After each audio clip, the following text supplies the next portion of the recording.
கர்த்தராகிய இயேசுவின் நாமத்திலே உங்களை மறுபடியும் இன்றைக்கு வாழ்த்தி வரவேற்கிறேன். යේසුස් ක්‍රිස්තුස් වහන්සේ නාමයෙන් ඔබ ආදරයෙන් පිළිගන්නවා. I welcome you in the name of Jesus for the second part on the topic John the Baptist. யோவான் ஸ்நானன் என்பவரை பற்றி பேசுகின்ற அந்த செய்தியின் இரண்டாவது பாகத்துக்கு உங்களை வரவேற்கிறேன். යෝහන් බෞතිස්ත ගැන කතා කරන්නා වූ ඒ දේශනාවේ දෙවෙනි කොටසට ඔබට කැඳවනවා. கடந்த ஞாயிற்றுக்கிழமைக்கு முதல் ஞாயிற்றுக்கிழமை சொன்னேன். ගිය සතියට කලින් සතිය කිව්වා நான் அடுத்த ஞாயிற்றுக்கிழமைக்கு அடுத்த ஞாயிற்றுக்கிழமை என்ன பேச போகிறேன் என்று. මම ඊළඟ සතියට පස්සේ සතිය මොනවද කතා කරන්න යන්නේ කියලා. இயேசுவுக்கு வழியை ஆயத்தம் பண்ண வந்தாரே யோவான் ஸ்நானன்.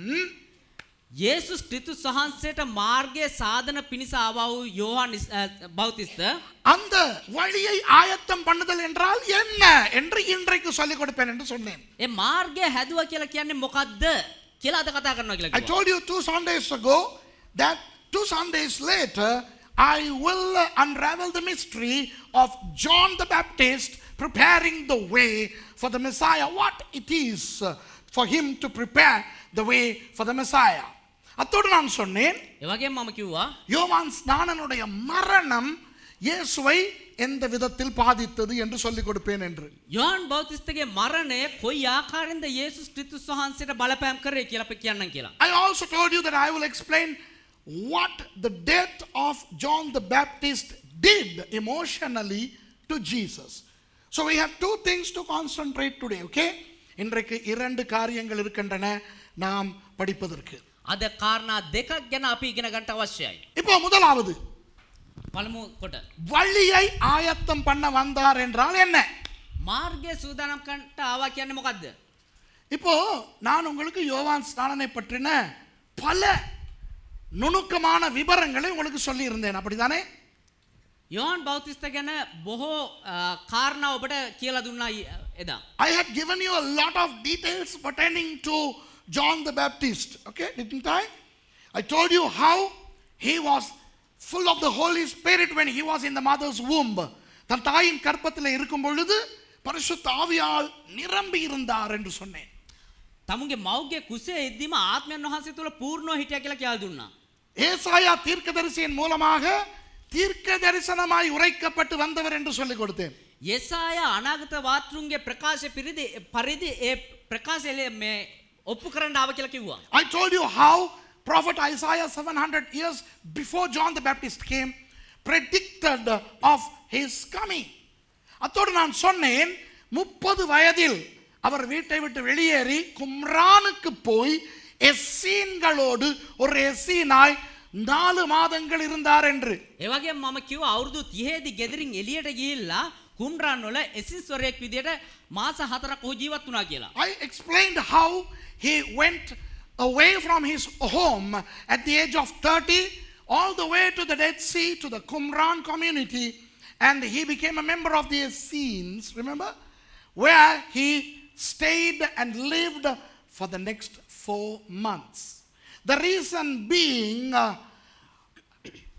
well, I explained how the Essenes exited from their regular lives and withdrew into solidarity to inscribe copies of scripture.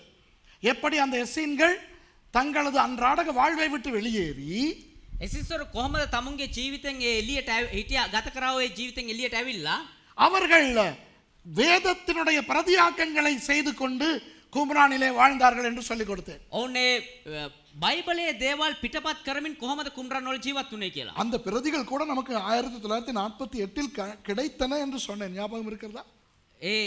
ඒ පිටපත් පවා අපිට 1948 දී හම්බුණා කියලා ඔබට කිව්වා. Remember some of those Dead Sea Scrolls were discovered in 1948, Qumran scrolls. Okay, then I also explained that John the Baptist wore camel hair raiment and ate locusts and honey, which were the customs of the Essenes.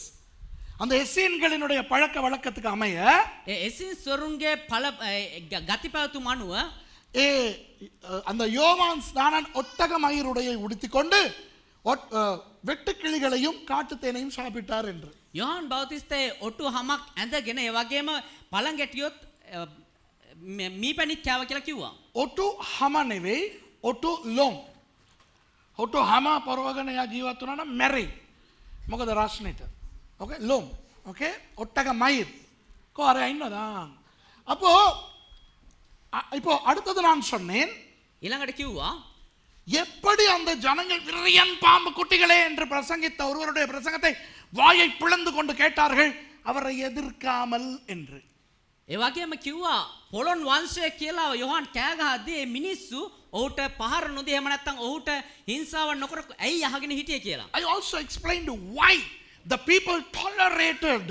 In fact, more than toleration, they took heed to the vituperative messages of John the Baptist, who addressed them the children of vipers, sons of vipers. Why? Because they had never seen any scene come out in the public and preach. So they were flabbergasted, shocked to smithereens, and took on board everything that he said. அப்போ எசீன்கள் வெளியே வந்து பேசுவது கிடையாது. ඒ කියන්නේ එසින්ස්වරු එළියට ඇවිල්ලා කතා කරනවා බලන්න හම්බෙන්නේ නැහැ. ஆனால் இங்கே இவர் ஒருவர் வந்து கத்துகிறார். ඒ වුණාට වෙන්නේ එක්කෙනෙක් කියලා කෑ ගහනවා. ஆகவே ஆச்சரியத்தில் ஆழ்ந்து போன ஜனங்கள் வந்து வாயை பிளந்து கொண்டு கேட்கின்றார்கள். ඒ නිසා පුදුමයටපත් වුණා මිනිස්සු පිරිලා කට අරගෙන බලාගෙන ඉන්න පටන් ගත්තා. அவர் திட்டுவது கூட அவர்களுக்கு வலிக்கவில்லை, மாறாக ஒரு பயத்தை உண்டு பண்ணியது. එයා බණින එකෙන්වත් ඒගොල්ලෝ වේදනාවටපත් වුණා. ඒ මේක පුදුම භයංකර දෙයක් නිසා. இப்போ அவர் வழியை ஆயத்தம் பண்ண வந்தது என்றால் என்ன என்று நான் உங்களுக்கு சொல்லிக் கொடுக்க போகிறேன். දැන් ඔහු මාර්ගය හදන්න ආවේ කොහොමද කියන එක ඔබට කියලා දෙන්න. இயேசு ஏன் இந்த உலகத்துக்கு வந்தார்? යේසුස් ක්‍රිස්තුස් වහන්සේ ඇයි මේ ලෝකෙට ආවේ? I'm going to explain what it is for John the Baptist to pave the way or prepare the way for the Messiah. Why did Jesus come? Jesus came to die for our sins on the cross. Kalvari சிலுவையிலே நமக்காக மரிப்பதற்கு இயேசு வந்தார். කල්වාරි කුරුසේ අපි උදෙසා මැරෙන්න යේසුස් ක්‍රිස්තුස් වහන්සේ ආවේ. என்ன நடந்தது பரலோகத்திலே? මොනවද සිද්ධ වුනේ ස්වර්ගයේ? சுருக்கமாக சொல்லுகிறேன். තායික්මනින් කියන්න. ஏனென்றால் கேட்டியங்க ஏனென்றால் வேறு பிரசங்கங்களிலே நான் இதை விளக்கப்படுத்தி இருக்கிறேன். ஓகேயா? ඇයි කියනවනම් වෙනත් දේශනාවල මම මේක විස්තර කරලා කියලා දීලා තියෙනවා. நமக்கு தெரியும் நாம் ஆதியாகமம் 1:1 நிறைய படித்திருக்கிறோம். අපි දන්නවා අපි උප්පත්ති 1:1 බොහෝසේ ඉගෙන ගත්තා. ஆகவே தேவன் திரித்துவமாய் இருக்கிறார் என்று நமக்கு தெரியும். ඒ නිසා දෙවියන් වහන්සේ ත්‍රිත්වයක් ඉන්නවා කියලා අපි දන්නවා. தேவனுடைய நீதி சொல்லுகிறது மனுஷன் பாவம் செய்தால் அவன் சாகவே வேண்டும். දෙවියන් වහන්සේගේ ධර්මිෂ්ඨකම කියනවා මිනිස්සු පාපය කරා නම් ඔහු මැරෙන්න ඕනේ කියලා. We have studied Genesis 1:1 at length, haven't we? And we know that the wages of sin is death, not necros death but thanatos death. அந்த மரணம் necros மரணம் அல்ல, thanatos மரணம். ඒ මරණය නෙක්‍රෝස් මරණය නෙමෙයි තැනටෝස් මරණය. அப்போ அந்த thanatos மரணத்தை மனிதன் மறிக்க முடியாதபடியினால் ඒ තැනටෝස් මරණය මනුෂ්‍යයාට මැරෙන්න බැරි නිසා தேவனுடைய நீதி சொல்லுகிறது දෙවියන් වහන්සේගේ ධර්මිෂ්ඨකම කියනවා சதா காலத்துக்கும் நீ நரகத்துக்கு போக வேண்டும். සදා කාලෙට උඹ අපායට යන්න ඕනේ කියලා. So since we cannot die, man cannot die the thanatos death and then live, God's justice says or edicts that man should be tormented in hell forever. அப்போ தேவனுடைய கிருபை சொல்லுகிறது එතකොට දෙවියන් වහන්සේගේ අනුග්‍රහය කියනවා மனிதனுக்கு முடியாததை நான் போய் செய்கிறேன் என்று. මනුෂ්‍යයාට කරන්න බැරි දේ මම ගිහිල්ලා කරන්නම් කියලා. So the grace of God says, okay, I shall descend onto the earth and do what man cannot do. So the grace of God came as Jesus. தேவனுடைய கிருபை இயேசுவாக உலகத்துக்கு வந்தது. දෙවියන් වහන්සේගේ අනුග්‍රහය යේසුස් වහන්සේ විදිහට මේ ලෝකෙට ආවා. தேவனுடைய கிருபை எதற்கு வந்தது? දෙවියන් වහන්සේගේ අනුග්‍රහය මොන හේතුව නිසාද ආවේ? தேவனுடைய நீதிக்கு தேவையான தனட்டோஸ் மரணத்தை தன்மேல் ஏற்றுக்கொள்ள. சரியா? දෙවියන් වහන්සේගේ ධර්මිෂ්ඨකමට අවශ්‍ය තැන්ටෝස් මරණය තමුන් වෙනුවෙන්ම විඳගන්න. Why did the grace of God come down? In order to die the thanatos death which man cannot die, and the grace of God was going to go through the thanatos to meet the requirements of the justice or the righteousness of God. Okay? Does that make sense? இறையியல் படித்துக் கொண்டிருக்கிறோம்.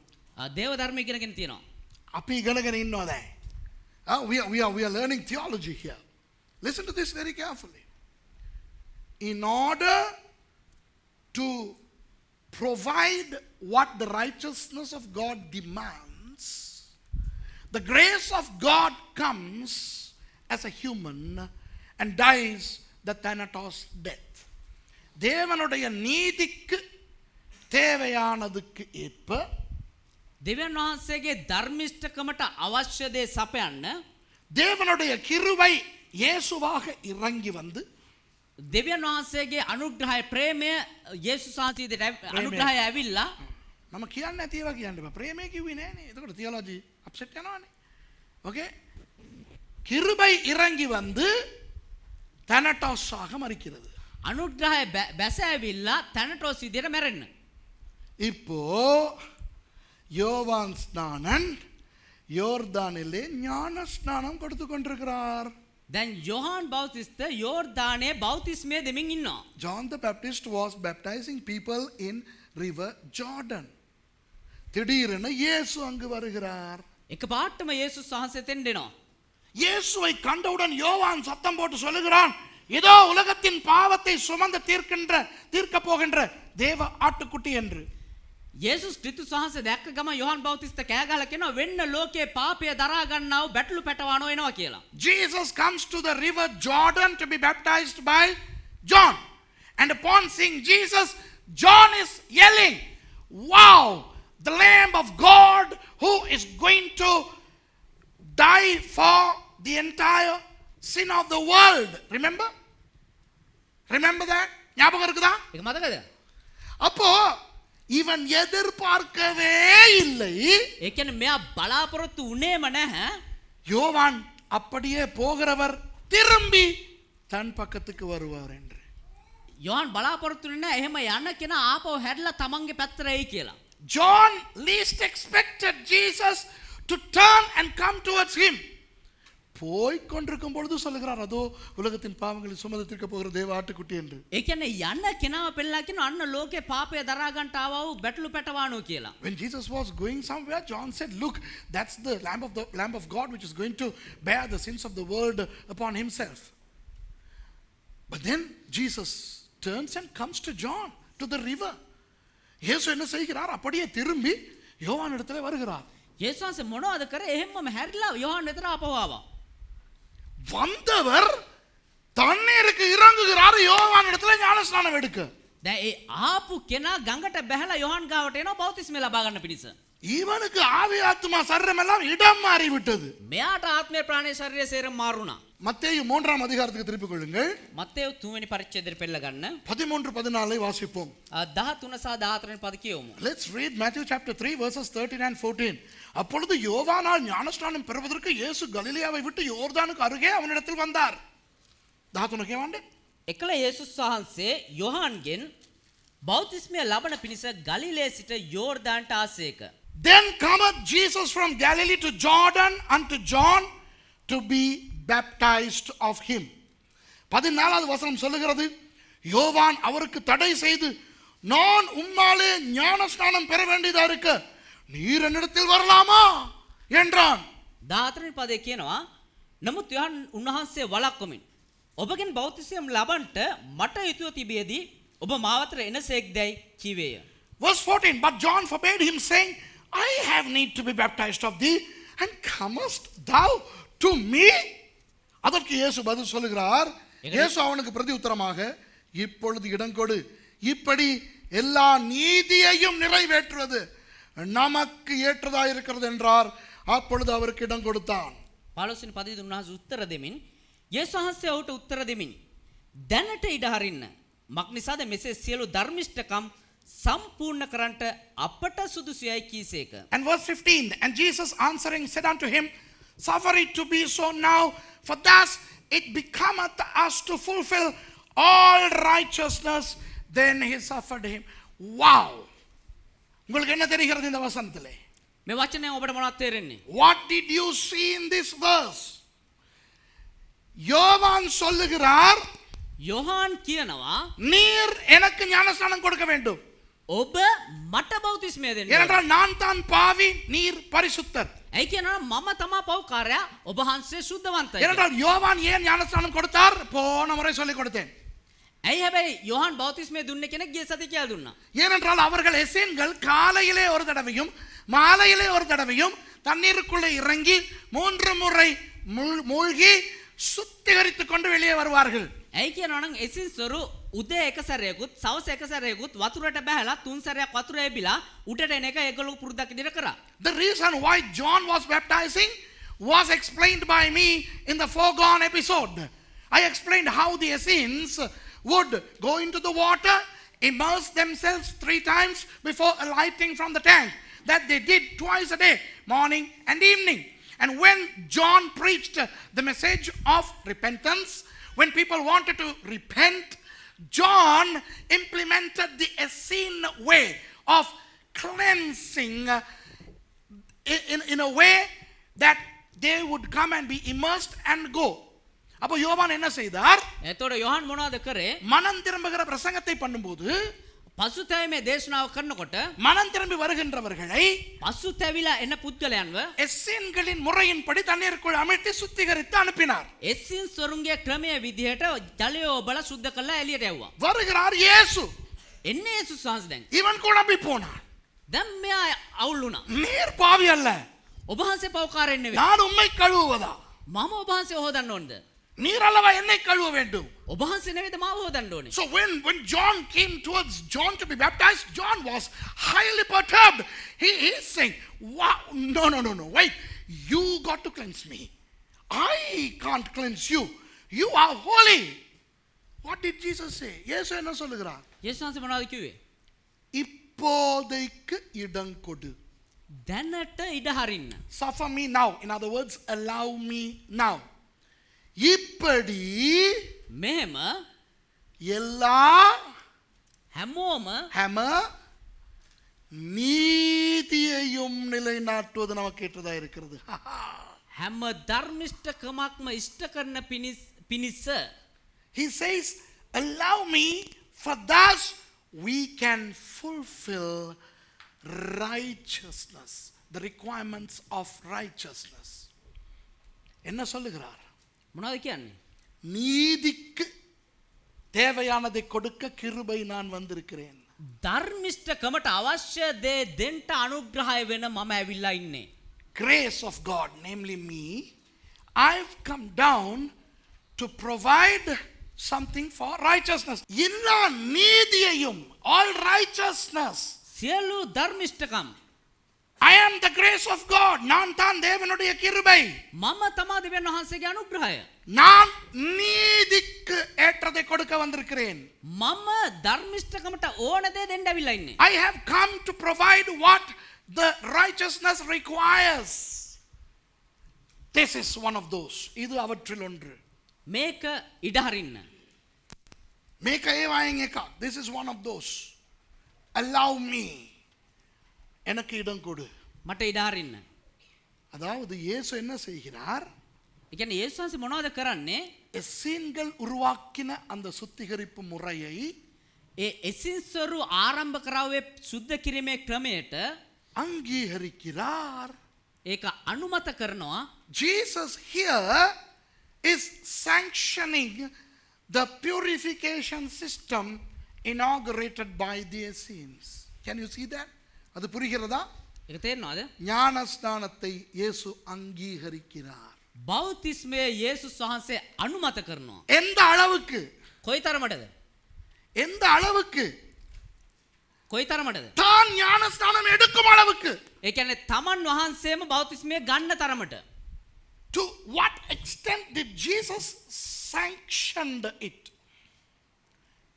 To the extent where he himself obeyed in water baptism. Wow! எவ்வளவு பெரிய காரியம் பாருங்க. කොච්චර විශාල කාර්යයක්ද බලන්න. மற்றவெல்லாம் எடு, நான் அதை அனுமதிக்கிறேன் என்று மாத்திரம் சொல்லவில்லை. අනිත් අයට කරන්න මම ඒක අනුමත කරන්න කියලා කිව්වේ නැහැ. அவரும் ஞானஸ்நானம் எடுக்கிறார். උන්වහන්සේත් බෞතිස්මය ගන්නවා. யோவானுக்கு எப்படி இருந்திருக்கும் இயேசுவை அமுக்கி எடுக்கும் போது?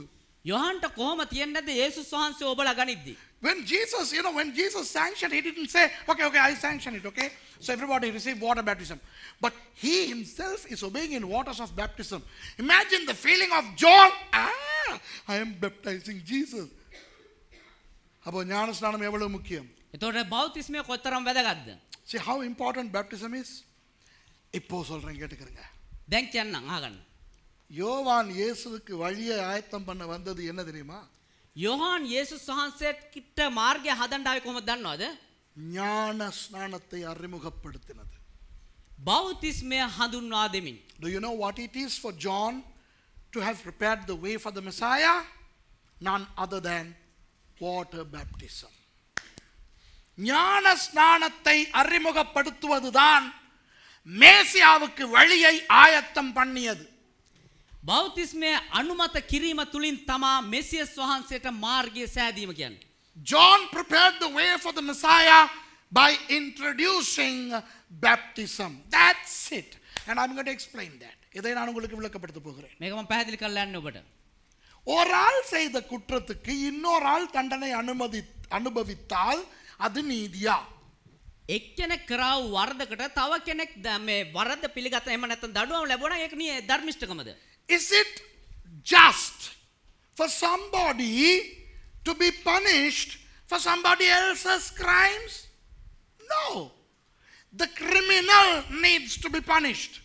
தவறு செய்தவன் தண்டிக்கப்பட வேண்டும். වරද කරපු කෙනා දඬුවම් ලබන්න ඕනේ. உலக நீதியே அப்படி என்றால் அதையெல்லாம் விட உயர்ந்த தேவ நீதி அப்படி அல்லவா இருக்க வேண்டும்? ලෝක නීතියම එහෙමනම් ඊට වඩා ඉහළ තිබෙනා වූ ස්වර්ගීය නීතිය ඊට වඩා එහෙම තමයි තියෙන්න ඕනේ නේද? The justice of God, which is way higher than any justice of man, should implement justice in a just manner.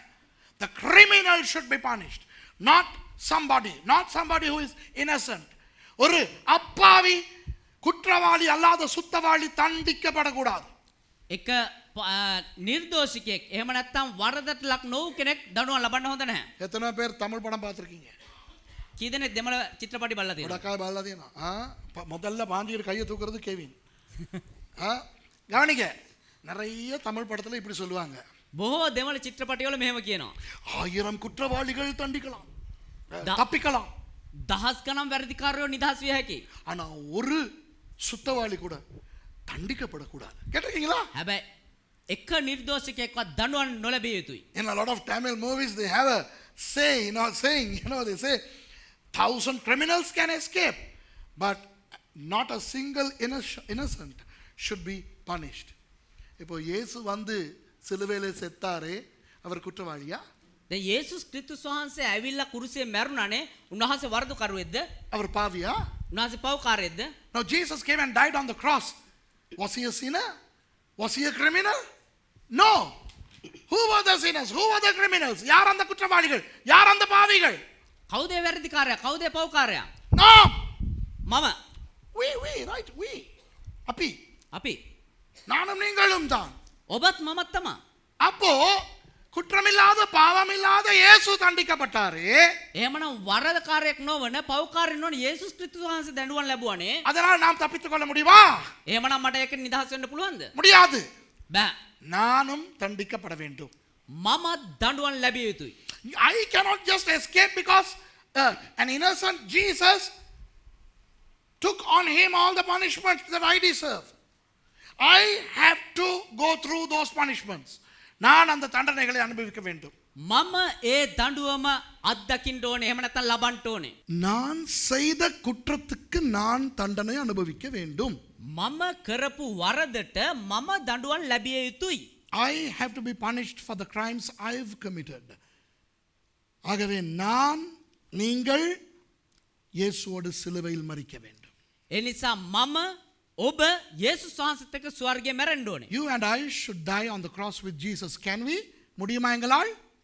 අපිට පුළුවන් නේද? முடியாது. බෑ. ஆனால் இயேசு என்ன செய்தார்? හැබැයි යේසුස් වහන්සේ මොනවද කරේ? அந்த ஞான ஸ்நானத்தை எடுத்து ඒ බෞතිස්මය ලබාගෙන அதையே ஒரு அடையாளமாக ஆக்கி ඒක එක සංකේතයක් කරලා இயேசுவின் மரணம், அடக்கம் பண்ணப்படுதல், உயிர்த்தெழுதல் என்ற அந்த மூன்றையும் ஞான ஸ்நானத்துக்குள்ளே கொண்டு வந்தார். යේසුස් වහන්සේගේ මරණය, තැන්පත් කිරීම, නැවත නැගිටීම කියන ඒ කාරණා තුනම බෞතිස්මය ඇතුළට ගෙනාවා. What did Jesus do?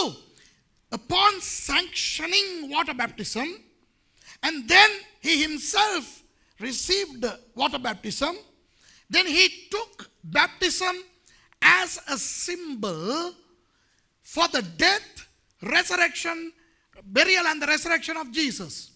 So he brought his death, his burial and his resurrection into the baptism.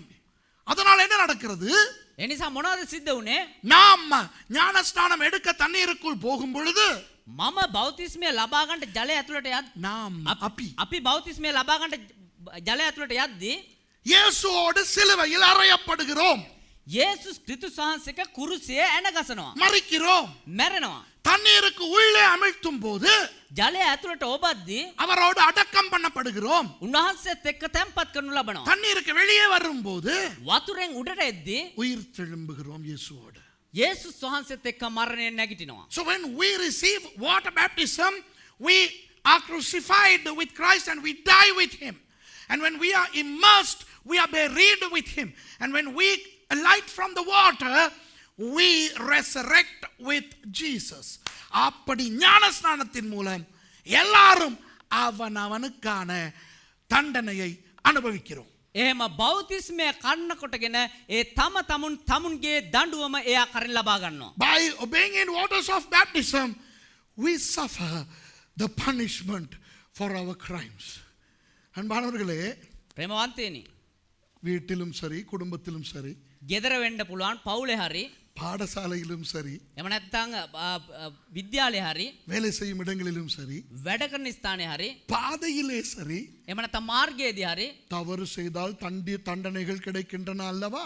වැරදි කරා නම් දඬුවම ලැබෙනව නේද? அந்த எந்த தண்டனையாவது வலிக்காமல் இருக்கிறதா? ඒ මොකක් හරි දඬුවමක් අපිට රිදෙන්නේ නැතුව තියනවද? In our homes, in our families, in our schools, in our places, even on the street, highways, when we commit some crimes and get caught, we are punished. Is there any punishment that is sweet? இப்போ ரோட்டில் high speed போனால் punishment 500 ரூபா கொடுக்கும்போது இன்பமாவா இருக்குது? දැන් මාර්ගයේ අපි වේගෙන් රිය පැදෙවුවා නම් එහෙම අපිට 500ක් දඩ ගන්නවා. ඒතකොට හරි සන්තෝෂෙන් ආ කියලා 500ක් දෙන්නේ. When you are given a parking ticket or a speeding ticket, are you enjoying the punishment by paying it? No. எங்களுக்கு தண்டனை வீடுகளில் கொடுக்கும்போது අපිට දඬුවම අපිට දෙද්දී நாங்கள் செய்த குட்டி குட்டி தவறுகளுக்காக இனித்ததா? අපි කරාවේ පොඩි වරදවල් නිසා අපිට ඒක සන්තෝෂයක්ද? உலகத்தில் எந்த தவறுக்கு தண்டனை கொடுத்தாலும் அந்த தண்டனை இனிக்காது. ලෝකයේ මොන දෙයකට දඬුවමක් ලැබුණත් ඒ කිසිම දඬුවමක් අපිට මිහිරි නැහැ. There is no punishment in the world that is sweet. Any punishment in any form is hurtful, sad, bitter, except for the punishments of our sin. நம்முடைய பாவங்களுக்கான அந்த தண்டனை மாத்திரமே இனிக்கும்.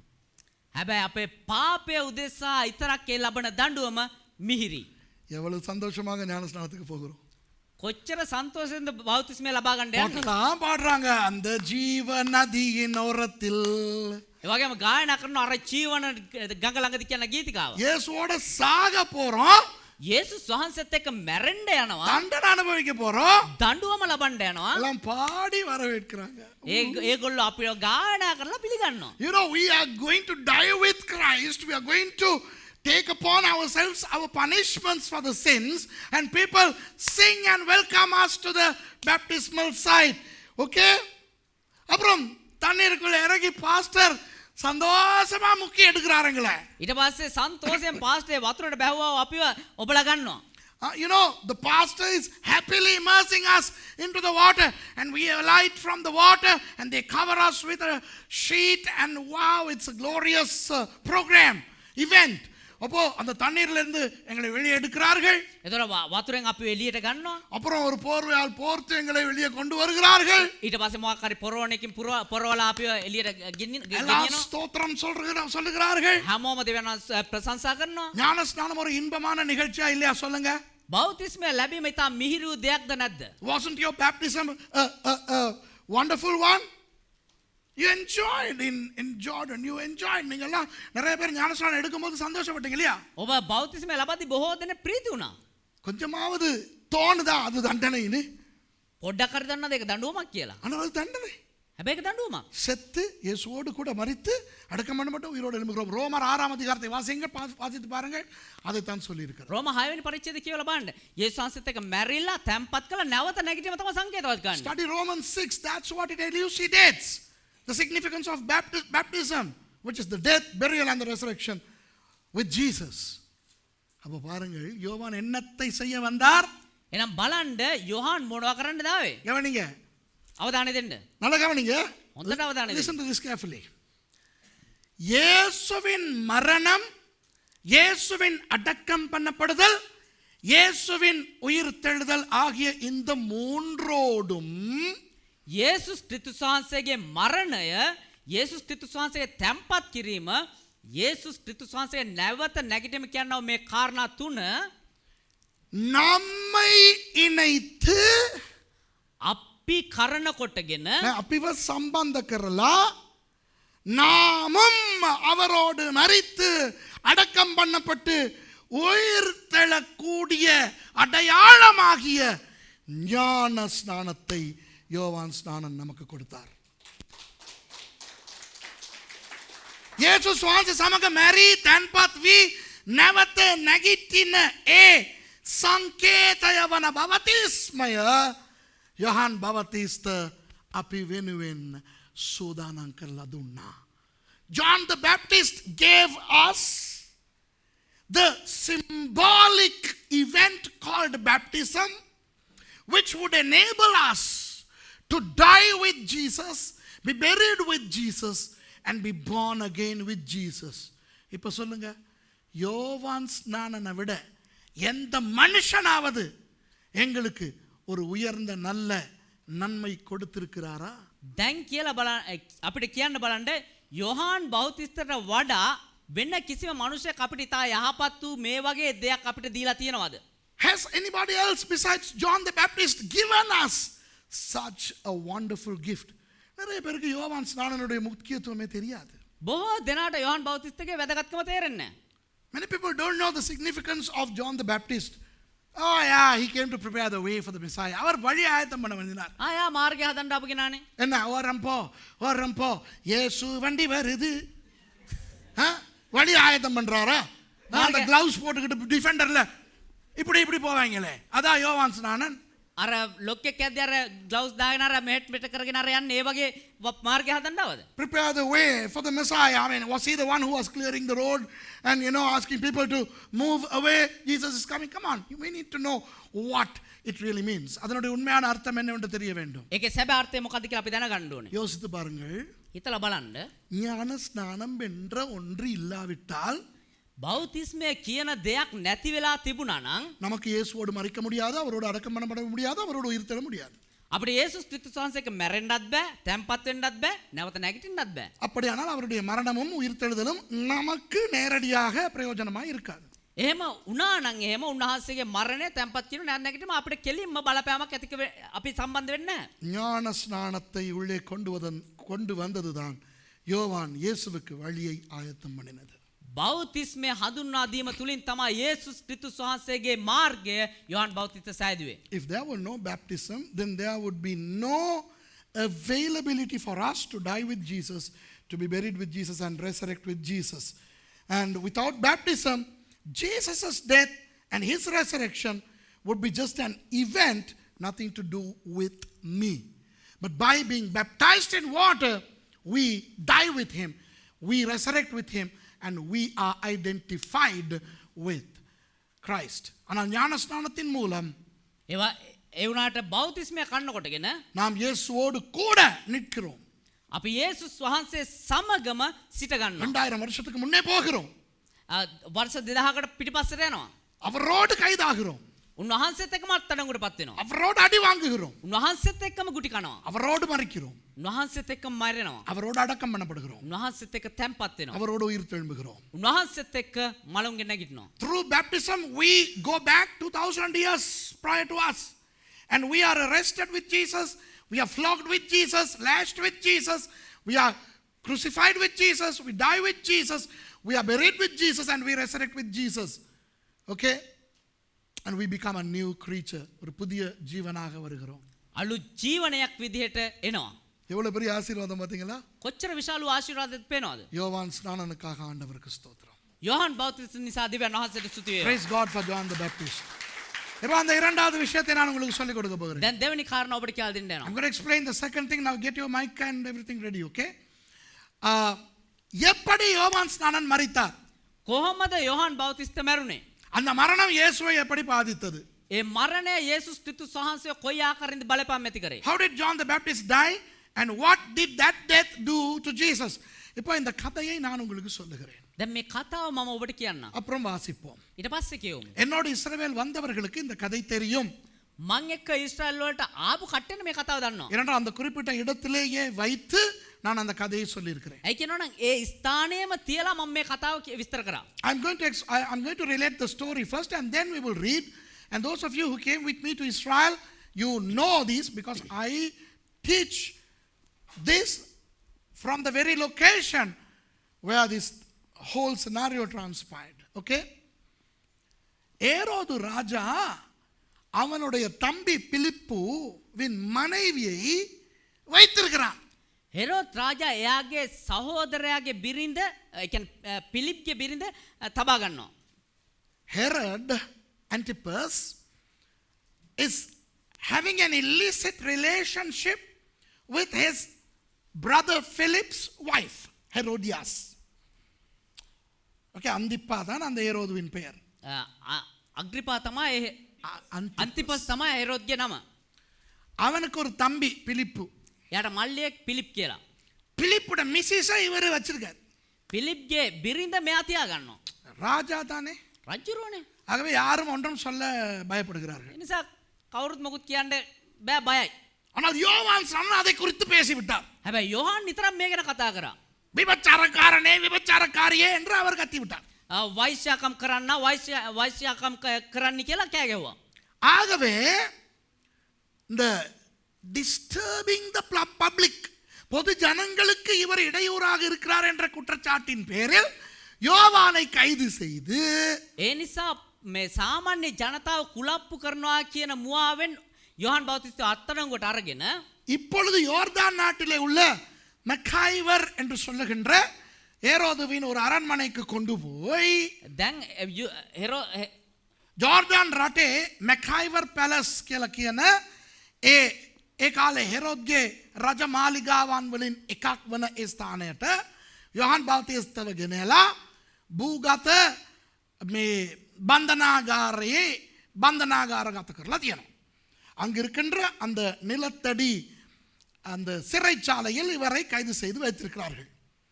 On the pretext of disturbing the public, John was arrested by Herod and was taken to one of his palaces called the Makaiva Palace, which is right now located in Jordan.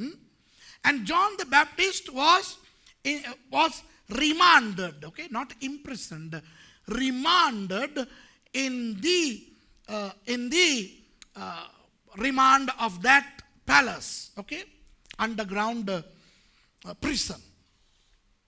அப்போ இது மரண தண்டனைக்கான ஒரு குற்றம் அல்ல. මේක මරණ දඬුවම ලබන්න ඕ දඬුවමක් නෙවෙයි. சும்மா ஜனங்களை கத்தி கத்தி குழப்பிக்கிட்டு இருக்காரு, நிறைய பேர் முறையிடுறாங்க, அதனால இவரை கைது பண்ணி கொண்டாந்து வச்சிருக்காங்க. දැන් මේ එක එක්කෙනා බොරුවට කුලප්පු කරනවා, මේ මිනිස්සු අවුස්සනවා කියන හේතුවට මෙයා වත්තනකුඩ ගත්තා. So this is not a capital crime. This is just a disturbance of public, okay? So this was not something very serious.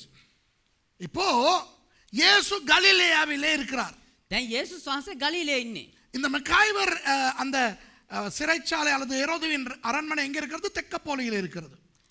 தெக்கப்போலிஸ். දෙකපොලිසියේ තමයි මේ මක්කයි කියනවා ඔය මාලිගාව තිබෙන්නේ. Jesus was in Galilee and the Makaiva palace of Herod was located in Decapolis. About 3 days journey one way. ஒரு 3 நாட்கள் நடந்து போக வேண்டும். ඒ කියන්නේ දවස් 3ක විතර ඇවිදිනවා නම් දවස් 3ක විතර ගමනක් තියෙන ගමනක්. ஓ யோவானை சிறை வைத்திருந்தது பெரிய குற்றம் அல்ல தானே?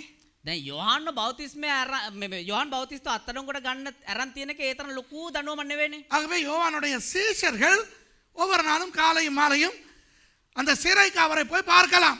ඒ නිසා යොහන් බෞතිස්තේ ගෝලයන්ට උදේ හවස ගිහිල්ලා යොහන් බෞතිස්තේ බලලා එන්න පුළුවන් ඉරේට ගිහිල්ලා. Since John was not arrested on a capital accusation, his disciples could visit him in the morning and the evening. இப்படி இருக்கும் பொழுது ஒரு நாள் මේ මිද්දේක දවසක් ஏரோது ராஜா அந்த அரண்மனைக்கு போகிறான். හෙරෝඩ් රජුරෝ අර මාලිගාවට යනවා. அவனுக்கு செசரியாவிலே ஒரு அரண்மனை உண்டு. ඔහුට සෙසරියාවේ තව මාලිගාවක්. அவனுக்கு எருசலேமிலே ஒரு அரண்மனை உண்டு. ඔහුට යෙරුසලමේ තව මාලිගාවක්. மத்சாடாவிலே சவக்கடல் பக்கத்திலே ஒரு அரண்மனை உண்டு. මැත්සයිඩාවල මේ මලමුහුද ආසන්නයේ තව මාලිගාවක්. இப்போ இங்கே தெக்கப்போலியிலே ஒன்று உண்டு, அதற்கு போகிறான். දැන් දෙක පොලිසිය තියෙනවා මාලිගාවට දැන් යනවා. You know, Herod had several palaces those days. One in Caesarea, one in Jerusalem, one in Matsada near the Dead Sea, and one in Decapolis. So one day he goes and stays there for a few weeks. ஒரு சில வாரங்கள் அங்கே இருக்கிறான். ටික දවසක් එහෙ ගිහලා නවතිනවා. அப்போ ஒரு நாள் ஒரு பெரிய விருந்து நடைபெறுகிறது. දැන් එක දවසක ලොකු විශාල මේ උත්සවයක් පැවතිනවා. One day there was a big fete, a big function there. All the royalty were present.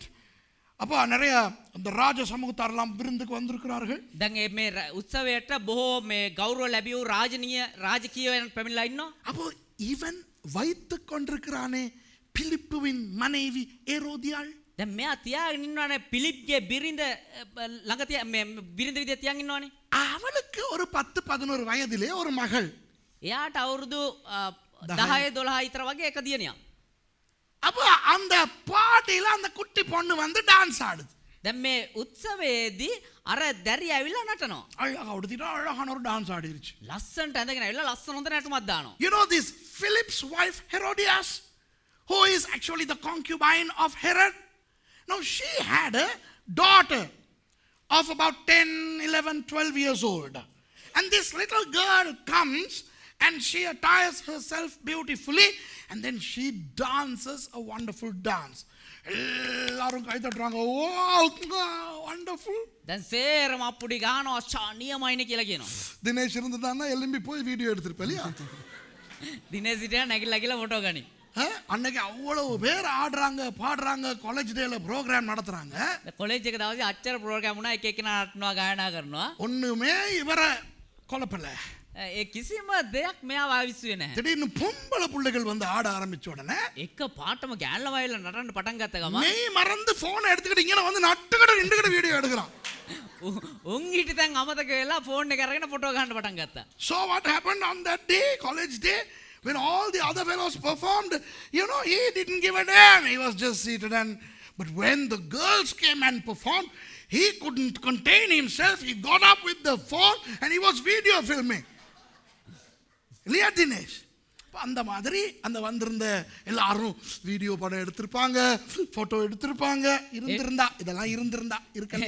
ඒ වගේ මේ වීඩියෝ ගන්න ඇති, ෆොටෝ ගන්න ඇති, මේ වගේ ෆෝන් මොනවාරි වීඩියෝ කරනවා තිබ්බනම්. Oh, if they had iPhones and Samsungs and everything, the tablets, they would have video film. But you know, those days nothing. So everybody applauded, and boy, this girl's performance was par excellent. இந்த பிள்ளையினுடைய நடனம் அவ்வளவு அருமையா இருந்தது. මේ දැරියගේ ඒ නැටුම එච්චර ලස්සනට තිබුණා. அப்போ ராஜா சிம்மாசனத்துல இருந்து அந்த பொண்ணை கூப்பிட்டு அங்கிள் தானே இவரு. දැන් ඒ රජුරෝ කතා කරන මේ දැන් ඒ දැරියගේ අංකල් නේ, කියන්නේ මාමනේ. பாப்பா இங்க வாடா ஐயோ என்னடா என்ன அருமையா ஆடின எல்லாம் முத்தம் குடிச்சிட்டு வரேன் ஐயோ கொச்சர லස්සනම නේද කියලා කිස්සයක් එම දීලා உனக்கு என்ன வேணும்னு கேளு தங்கம். මොනවද ඕනේ මගේ රත්තරන් පැටි මොනවද ඕනේ උඹට? என்ன கேட்டாலும் உனக்கு தாரேன்டி. මොනවා ඉල්ලුවත් මම උඹට දෙන්නම්. உணர்ச்சி வசப்பட்டு சொல்லிட்டார். ඒම හැංගීම් බර වෙලා කියලා දැම්මා. Now this fellow was so elated by the dance of this little child, and he called his niece and he said, darling, your performance was so wonderful. What do you want from me? I want to really give you a wonderful gift. Ask your uncle anything. இது 10 வயசு புள்ள 12 வயசு புள்ள இதுக்கு என்ன கேக்குறன்னு தெரியல. දැන් මේ අවුරුදු 10 12 දැරියක්නේ මොනවා ඉල්ලන්නද කියලා මේ දැරිය දන්නේ නැහැ. இந்த காலத்து புள்ளையா இருந்தா අங்கிள் iPad ஒன்னு தாங்கன்னு உடனே கேட்டிருக்கும். දැන් කාලේ දැරියක් වුණා නේ අංකල් iPad එකක් දෙන්න කියලා නිකන් එකපාරට ඉල්ලදායි. If it was our girls, they would have said, give me an iPad. But this little girl didn't know what to ask. So from here, she looked at her mother. பொதுவாக பிள்ளைகளுக்கு shock ஆகிட்டா அம்மாவை தானே பார்க்கும். Mummy கிட்ட mummy என்ன சொல்கிறாங்க, இப்படி மம்மியை பார்ப்போம். மம்மி அங்கேருந்து දැන් සාමාන්‍යයෙන් දැරියක් ඔය වගේ අවස්ථාව මොනවද කරගන්න කියලා තේරුම් නැත්නම් අම්මි දිහානේ බලන්නේ. අම්මා දිහා බලලා පස්සේ අම්මා කියලා ඔළුවෙන් හිමීට කතා කරා. When she looked at Herodias, from there Herodias just did a little nod. And this girl told her uncle, can I go to mom and come? Okay darling, be quick. அப்ப uncle அம்மா கிட்ட ஒரு mummy கிட்ட ஒரு போயிட்டு வரவா?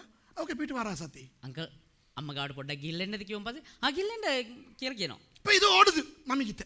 දැන් දැරිය දුවන අම්මා ගාවට. அரே என்ன மம்மி? இங்க வாம்மா. யோவான் ஸ்நானன் சொல்லு. මේ එන්න දැරිය මේ දුවේ යෝවාන් ස්නානකර කො කියන්නේ? யோவான் பௌத்திஸ்ட். යෝවාන් බෞතිස්ත. யோவான் ஸ்நானன். යෝවාන් බෞතිස්ත. யோவான் ஸ்நானன்ட தலையை ஒரு தட்டுல வச்சு தாங்கன்னு கேளு. යෝවාන් බෞතිස්තගේ ඔළුව එක තැටියකට තියලා ඉල්ලන්න. Go and tell your uncle, give me on a tray the head of John the Baptist. Say that, John the Baptist. John the Baptist. Why mom? Who is he? What's that head? அது என்ன தலை, யார்ட தலை, என்ன தலை, இந்த பிள்ளைக்கு ஒண்ணுமே தெரியாது. කාගේ ඔළුවද මොකද්ද මේ දැරියට කිසිම දෙයක් දන්නේ නැහැ. நீ கேளேண்டி. උඹ ගිහලා ඉල්ලපන්කෝ. மம்மி சொன்னேன்னு சொல்லாத, நீயா போயிட்டு கேளு, okay? අම්මා කිව්ව කියලා කියන්න එපා. ඔයා ගිහලා ඉල්ලන්න ඒක. Don't tell mommy told you, just go and tell you want the head of John the Baptist on the tray. You know what this little girl would have thought? இந்த குட்டி புள்ள என்ன தெரியுமா நினைச்சிருக்கோம்? මේ දැරිය මොනවද හිතුවේ කියලා දන්නවද? ஏதாவது ஒரு தங்கத்துல அல்லது வைரத்துல ஏதாவது ஒரு ஒரு தலை உருவம் ஒரு நல்ல ஒரு சில மாதிரி இருக்கும் போல இருக்க ஒரு தட்டுல என்ற ரூம்ல வைக்கலாம். அதை தான் மம்மி கேட்க சொல்றாங்க அப்படின்னு நினைச்சுக்கிட்டு பாப்பா ஓடி வந்து அங்கிள் கிட்ட வந்துருச்சு. දැන් මේ දැරිය හිතුවේ තැටියක තියලා රත්තරන්ින් හරි රිදියෙන් හරි අදපු එක පිළිම ඔළුවක් එහෙම නැත්නම් පිළිමයක් ඔය වගේ මොනවා හරි තමයි මේ අම්මා ඉල්ලන්න කියලා හිතලා අංකල් ගාවට දුවගෙන එනවා. She would have thought that, my mother wants me to have a lovely little souvenir, what she saw perhaps. A nice, a head of something made with gold or pearls or whatever. And she came and she told Herod, this is what I want. இதுதான் எனக்கு வேணும். எனக்கு யோவான் ஸ்நானன்ட தலையை தட்டில் வச்சு கொடுங்க uncle. මේක තමයි මට ඕනේ. යොහන් බෞතිස්තගේ ඔළුව මට තැටියක තියාලා දෙන්නකෝ අංකල්. இப்போ இவர் ராஜா මෙයා රජුරෝ கேட்டதெல்லாம் தருவேன்னு சொல்லிவிட்டார். දැන් ඉල්ලපු ඕන දෙයක් දෙන්නම් කියලා කියලා ඉවරයි. பெரிய பெரிய ஆளெல்லாம் உட்கார்ந்திருக்குது. දැන් ලොකු ලොකෝ ඉඳගෙන ඉන්නවා. அதை தர முடியாதுன்னு சொன்னா இவருக்கு பிரஸ்டீஜ் ப்ராப்ளம், மானம் போகும்ல. දැන් ඒක දෙන්න බෑ කියවනේ මෙයාගේ නම්බුව නැති වෙනවා. It would be a big prestige problem for him to deny that. So he's summoning a soldier. ஒருத்தனை கூப்பிட்டு சிறையில் இருக்கிற யோவான்ட தலையை வெட்டி தட்டில் கொண்டாடா, 5 நிமிஷத்தில் கொண்டா. එක්කෙනෙකුට සොල්දාදුවට කතා කරලා කියනවා අර හිරේ ඉන්න යොහන් බෞතිස්තගේ ඔළුව අරන් එන්න ටක් ගාලා විනාඩි 5න් අරන් එන්න. ஆகட்டும் அண்ணா அப்படின்னு அவன் போயிட்டான். එසේම සිදුවේ ස්වාමිනී කියලා දුවනවා. பாப்பா வெயிட் பண்ணிக்கிட்டு இருக்குது தலை, தங்க தலை வர வரைக்கும். දැන් මේ දැරිය බලාගෙන ඉන්නවා රත්තරන් ඔළුවක් එනකන්. So Herod summons a soldier and says, go within the next 5 to 10 minutes, bring the head of John the Baptist on a tray. And the little girl, not knowing what she asked, she was waiting for the last nice little goodie to be brought. அது உட்கார்ந்திருக்குது. கொஞ்ச நேரத்துல அங்க இருந்து கொண்டாடுறாங்க தட்டுல. ටික වෙලාවකින් අරින්ද අරන් එනවා තැටික තියාගෙන. ஒரு மனுஷ தலை. එක මිනිස්සෙගේ ඔළුවක්. தலை முடியெல்லாம் வளர்த்த ரத்தத்தோட அப்படியே தட்டுல கொண்டு வர. මේම කොණ්ඩෙත් එක්ක වැවිච්ච එක මේ ලේ ගලන එක බෙල්ලක් ඔළුවක් අරන් එනවා මේව තට්ටුක තියාගෙන.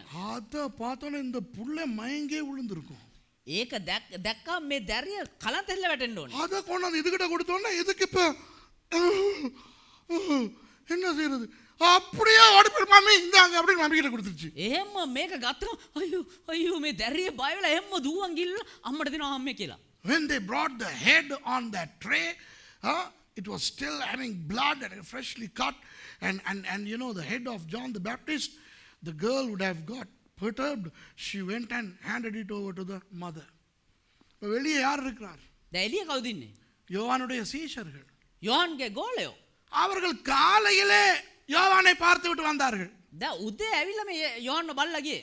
அதற்குள்ள இந்த கதை வந்தவுடன் அவர்களுக்கு ஷாக். ඒ කාලේ අතරතුර මේ කතාව ඇහපුවාම ඒගොල්ලෝ මේ කලබල වෙනවා. ஐயோ காலையில பார்த்துட்டு வந்தோம் எங்களுடைய குருவை. අයියෝ අපේ ස්වාමියා අපි මේ උදේනේ බලලා ගියේ.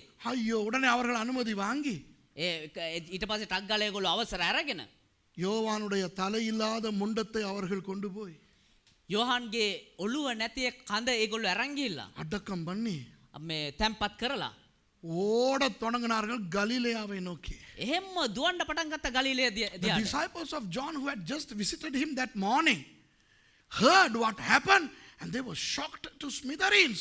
Then they obtain official permission to bury their master. So they go down, they retrieve the body without the head, and then they bury John the Baptist and they start running towards Galilee to tell Jesus what happened. 3 நாட்கள் ஓடுகிறார்கள். දවස් 3ක් දිව්වා. ஓடி போனா இயேசு அங்க சீஷர்களோடு உட்கார்ந்துட்டு இருக்கிறார். දුවලා ගිහිල්ලා බලද්දී යේසුස් වහන්සේ ගෝලියොත් එක්ක ඉඳගෙන ඉන්නවා. Now when these guys were running to see Jesus, Jesus was as usual with his disciples in Capernaum. Capernaumல இயேசு இருக்கிறார். කපන්නමුන වල යේසුස් වහන්සේ ඉන්නවා. இயேசு இந்த உலகத்திலே வாழும் பொழுது தனது தேவத்துவத்தை தனக்குள்ளே வைத்திருக்கவில்லை. යේසුස් වහන්සේ මේ ලෝකේ ජීවත් වෙද්දී දේවත්වය තමුන් තුල තබා ගත්තේ නැහැ. பிலிப்பியர் 2 அதிகாரம் சொல்லுகிறது அதை அவர் தேவத்துவத்தை பரலோகத்திலே வைத்துவிட்டு வந்தார். පිලිප්පි දෙවෙනි පරිච්ඡේදය කියන උන්වහන්සේ තමුන්ගේ දේවත්වය ස්වර්ගයේ තබාවා කියලා. When Jesus lived on earth, he had kept his divinity back in heaven, says Philippians chapter 2. So he was just human like you and I. He didn't know what happened. அவருக்கு தெரியாது என்ன நடந்தது என்று. උන්වහන්සේ දන්නේ මොනවද සිද්ධ වුනේ කියලා. 100% நம்மை போல மனிதனாய் இருந்தார். උන්වහන්සේ 100% අපි වගේ මිනිස්සෙක් විදිහට හිටියේ. வருகிறார்கள் இந்த 2-3 பேர் ஓடி வருகிறார்கள் எல்லாம் கேளுங்க. ஐயா எஸ் எங்களை தெரியுதா? දැන් දෙන්නේ තුන්දෙනා දුවගෙන ස්වාමී හේරතු දන්නවද මොනවද සිද්ධ වුනේ දන්නවද? අපිව දන්නවද? අපිව දන්නවද? So these disciples of John come to Jesus and say, Master, excuse me, Master, do you know us? And Jesus says, why are you so tired? Where are you running from? I know you. You guys are from my buddy John, right? His disciples, right? அப்போ ஏசு சொல்கிறேன் எனக்கு தெரியும்டா என்னடா இங்கேருந்து ஓடி வரீங்க இலக்கியலுக்கு நீங்கள் யோவான்ட சீச்சர்கள் sir ஆமாம் ஆமாம் என்ன நடந்தது தெரியுமா? ஐயோ ஐயோ ஐயோ யோவான் செத்து போயிட்டார். දැන් මේගොල්ලෝ දුවங்க ඕ මම දන්නවා මේ යෝහන් බෞතිස්තගේ ගෝල් මොකද මේ මාන්සලා මේ අයියෝ අයියෝ මොනවද උනේ දන්නවද? යෝහන් මෙරිලා කියලා ගෝලියෝ කියනවා. So these fellows say, yeah, John died. Jesus said, what? John died? யோவான் செத்துறார்? මොන? යෝහන් මැරුණා? ச்சே மே தெக்கப்பொழியில் மெக்காய்வர் அரண்மனையில் கைதியாக இருக்கிறார். இன்னும் கொஞ்ச நாள் வெளியே விட்டுருவாங்க. சும்மா கூட போய் வச்சுருக்காங்க. මේ දෙක පොලිසිය මැකයි වල මේ අත්තනුකට අරගෙන තව ටික දවස් එළියට දායි. He is arrested and he is in McIver Fort, man. You don't know where your master is. He is arrested. He'll be released soon. Not a big deal. உங்களுக்கு தெரியாமல் பேசுகிறீங்க. அவர் சாகலை, அவர் உயிரோட தான் இருக்கிறாரு. දන්නේ නැතුව කතා කරන්න උනා මේ යෝහන් මැරුන්නේ නැහැ මේ තව ටික දවස් එළියටයි. அவர் தெக்கப்பொழியில் இருக்காருடா. யா දෙක පොලිසිය ඉන්නේ. அந்த ஏரோது கைது பண்ணி வச்சிருக்காங்க. ஹெரோத் අත්තනුකට අරන්නේ. ஐயோ ஐயா ரபி நாங்கள் அங்கிருந்து தான் வர்றோம். நாங்கள் தான் அவரோட பொடியை எடுத்து அடக்கம் பண்ணிட்டு வரோம் ஐயா. අයෝ රබි ඔයා දන්නේ අපි උන්නා එයාගේ බොඩ් මේ දැන් මේ යව තැම්පත් කළා මේ දැන් එන්නකම ඔයා දන්නේ මේ நீங்க அடக்கம் பண்ணீங்களா? ඔයාලා ஆமாய்யா நாங்கள் தான் அடக்கம் பண்ணோம். அடக்கம் பண்ணிட்டு தான் வந்தோம். உங்ககிட்ட சொல்றதுக்கு வந்தோம். ඔයාලා යොහන්න තැම්පත් කරාද? ඔව් අපි මේ දැන් තැම්පත් කළා මේ එන්නකම ස්වාමිනේ. So when Jesus tried to tell them that John is not dead, he is arrested outside Israel, he'll be released soon, these guys are saying, Master, we buried him 3 days ago. We buried him. இப்ப இயேசு upset ஆகுது. දැන් යේසුස් වහන්සේ මේ දුකටපත් වෙනවා. எப்படி செத்தாரு? කොහොමද වෙන්නේ? கொன்னுட்டாங்க. මරලා දැම්මා. யாரு கொன்னா? කවුද මැරුවේ? ஏரோது. ஏன்? ஹெரோத். ஐயோ அந்த ஒரு அந்த அவன் வச்சிருக்க அந்த பொம்பளை விட்டு புள்ள ஆடி අයියෝ අර මේ හෙරොත් තියන්ගෙන අර ගෑණිගේ ඒ දැරිය நட்டலா නටලා இவரு கேட்கறதெல்லாம் தர்றேங்க அந்த குட்டி யோவாண்ட தலையை கேட்டு வெட்டி தட்டுல கொண்டாந்து கொடுத்துட்டாங்க ராபி. ஐயோ ඉල්ලන ඕන දෙයක් ඒ දරේ දෙන්නම් කිව්වන් පස්සේ ඒ කෙල්ල යෝහන් බෞතිස්තගේ ඔළුව එල්ලුවා. අයියෝ ස්වාමීනි. ரபி கேபா රබී யோவாண்ட தலை இல்லாத அந்த உடம்பைத்த கையால கொண்டு போயிட்டு அடக்கம் பண்ணிட்டு வந்தோம் ரபி. යෝහන් බෞතිස්තගේ ඔළුව නැති කඳ ඒක අපි ගිහිල්ලා දැන් තෙම්පත් කළා ආවේ ස්වාමීනි. You know, these guys said, what happened? How the little girl danced and then wanted Herod's head, and how they went and buried the headless body. இப்போ நம்ம நல்லா இருக்கும்போது දැන් අපි හොඳට ඉද්දි நமக்கு வேண்டிய யாராவது අපිට අවශ්‍ය කියන්නේ අපි සමීප කවුරු හරි திடீர்னு ஹாஸ்பிட்டலில் இருக்கிறாங்கன்னு கேள்வி வந்தால் என்ன நடக்கும்? එක පාටම රෝහල් ගත කළා කියලා ආරංචි හම්බුනොත් මොනවද වෙන්නේ? ஹலோ நல்லா கவனிங்க. හොඳට අවධානය දෙන්න. நம்ம நல்லா சந்தோஷமாக இருக்கிறோம். දැන් අපි හොඳ සන්තෝෂෙන් ඉන්නවා. திடீர்னு எங்களுக்கு ஒரு நியூஸ் வருது. එක පාටම අපිට එක ප්‍රවෘත්තියක් එනවා. எங்களோட வீட்டை கல்லம் பாஞ்சு உடைச்சிட்டான். අපේ ගෙදරට හොරු පැනලා කඩලා.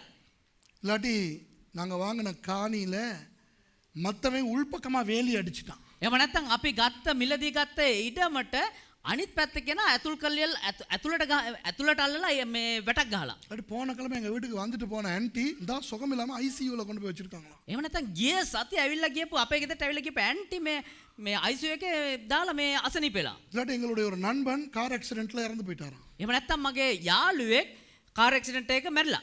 அந்த நேரத்தில் நீங்கள் எவ்வளோ பெரிய ஆவிக்குரியவங்க இருந்தாலும் கர்த்தர் கொடுத்தார் கர்த்தர் எடுத்தார் எப்பொழுதும் கர்த்தருக்கு சந்தோஷமா இருப்போம் அப்படி இருப்பீங்களா? එතකොට ඔයාලා හොඳ ආත්මික කෙනෙක් විදිහට ස්වාමීන් වහන්සේ දුන්සේක ස්වාමීන් වහන්සේ ගත්සේක සම්මෝතකම දෙවියන් වහන්සේ ප්‍රීතියෙන්ම කියලා කියයිද? Imagine when you are enjoying yourself and then all of a sudden you hear that some rogues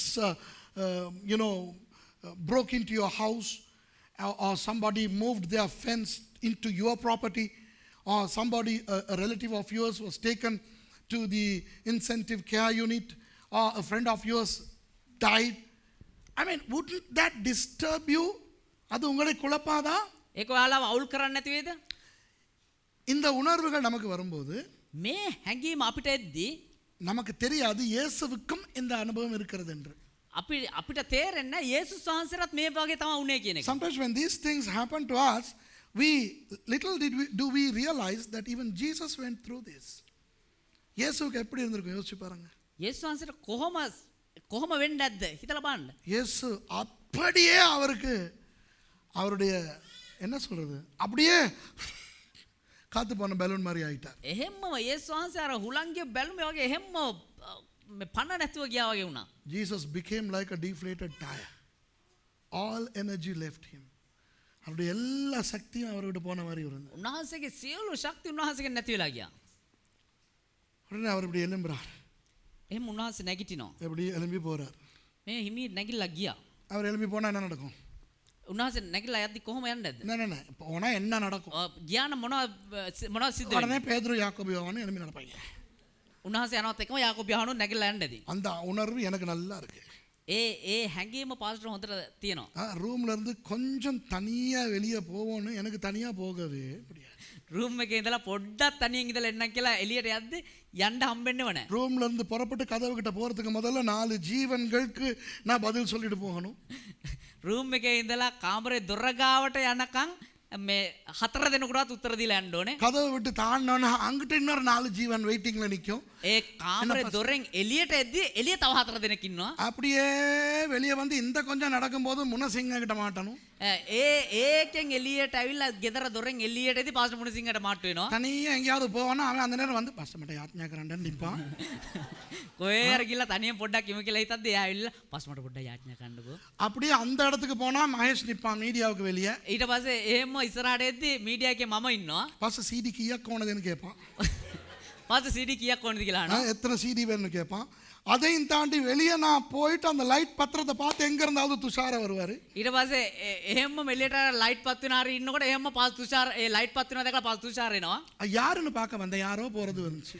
මේ කවුද යනවා දැක කවුද කියලා බලන්න ආවේ. அப்படித்தானே துஷார் நான் உண்மையை தானே சொல்றேன்.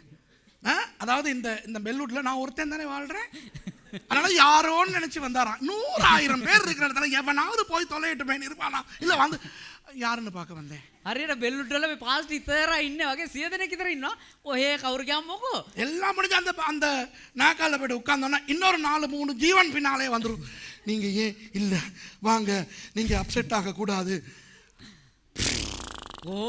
හරි බේරලා ගිහලා අර ඉස්සරහා බංකුවේ හිටපු ඉඳගත්ත ගම තව 3-4 දෙනෙක් කියනවා නෑ නෑ ඔය අප්සෙට් වෙන්න එපා එන්න යන් රූම් එකට යන් අනේ යන්කෝ කියලා කොහොම හරි එක්කන් එන්න හදනවා. I know a little bit about how Jesus would have felt when he wanted to go in, you know, just seclusion. Peter, James and John would have followed, and Jesus would have said, excuse me, leave me alone. It's okay, we'll come. பேதுரு யாக்கோபு யோவான் 3 பேரும் வந்திருப்பான். பேதுரு யாக்கோபு யோவான் 3 දෙනා එන්නේ ඇති. வராதீங்கடா, தூரத்தால வாரா. එන්න එපා බං. නේ අපි දුරින් එන්න. தூரத்தால வர. நீங்க போங்க. ඔබ වහන්සේට අපි දුරින් ඉන්න. இந்த 3 பேர் பாக்குறது போறது மத்த 11 பின்னால வரும். දැන් මේ 3 දෙනා යනවා දැක අනිත් කට්ටියත් පිටිපස්සෙන් එනවා. 12 பேரும் போறாங்கன்னு பார்த்து மத்த வியாதியஸ்தன் நோயாளி அவன் பிரச்சனை உள்ளவன் வருவான். දැන් 12 දෙනාම යනවා දැක්කම පස්සේ මේ ප්‍රශ්න තියෙන සුවේ නැති අංග විකල කොරුව තේරම පස්සෙන් එනවා. பாவம் ஐயா அந்த இயேசு. යේසුස් වහන්සේ පව්. பாவம் ஐயா சுரேஷ். පව් පසුරේෂ්. இயேசு போய் යේසුස් වහන්සේ ගිහිල්ලා போட்ல ஏறிட்டார். බෝට්ටුවකට නැංගා. இவங்க ஏற ரெடி. දැන් මේගොල්ලෝ නගින්න ලෑස්ති. நான் வலிக்கிறதுக்கு வாரேன். අපි හබල් ගහන්න එන්න. இவர் சொல்றாரு, நீ வந்தாலே அது வலிக்குது எனக்கு, நானே வலிச்சுக்கிறேன் போ. උඹලා එන එකම මට වදයක් මම්ම හබල් ගහ ගන්න යන්න. இவரே துடுப்பு வலிச்சிட்டு இவர் போறார். දැන් උන්වහන්සේම හබල් ගහගෙන යනවා. He goes to the shore, gets into a boat, then he rows and he goes into this arid place. அப்பையும் விட்டாங்களா? ඒත් අතරියද? இப்போ பாருங்க, இயேசு அந்த உணர்வு உங்களுக்கு இருக்குதா இல்லையா? ඒ හැඟීම ඔබට තියෙනවද නැද්ද? ஐயோ தனியா போனாப்பா வேதனையா இருக்குது. වේදනාව අයියෝ පොඩ්ඩක් තනියෙන් ඉන්න ඕනේ. Haven't you had that feeling? You know, when you want to just remove yourself from everybody and just go alone. That was the pain Jesus was going through. அந்த வலி வேதனைக்குள்ளே தான் இயேசு இருந்தார். ඒ වේදනාව තුල තමයි යේසුස් ක්‍රිස්තුස් වහන්සේ හිටියේ. அவர் ஒரு இடத்துக்கு போனதை கேள்விப்பட்டு வந்துட்டாங்களே ஆயிரக்கணக்கில். උන්වහන්සේ එක තැනකට ගියා කියලා වෙන්න දහස් ගණනක් දෙනෙක් ආවනේ. இயேசு பிரசங்கம் பண்ணவில்லை. යේසුස් වහන්සේ දේශනා කරේ නැහැ. Jesus did not preach when he saw all these people follow him. He just healed them. அவங்களுக்கு சுகம் கொடுத்தார். ඒ හිටපු කට්ටියන්ට සුවය ලබා දුන්නා. நீங்கள் நேசிக்கிற ஒருத்தர் மிகவும் வியாதிப்பட்டு வைத்தியசாலையில் இருக்கும்போது நீங்கள் அவரை பார்க்க போகிறீர்கள். ඔබ ඉතා ප්‍රේම කරන කෙනෙක් මේ රෝගී වෙලා රෝහලේ ඉද්දී ඔබ ඔහුව බලන්න යනවා.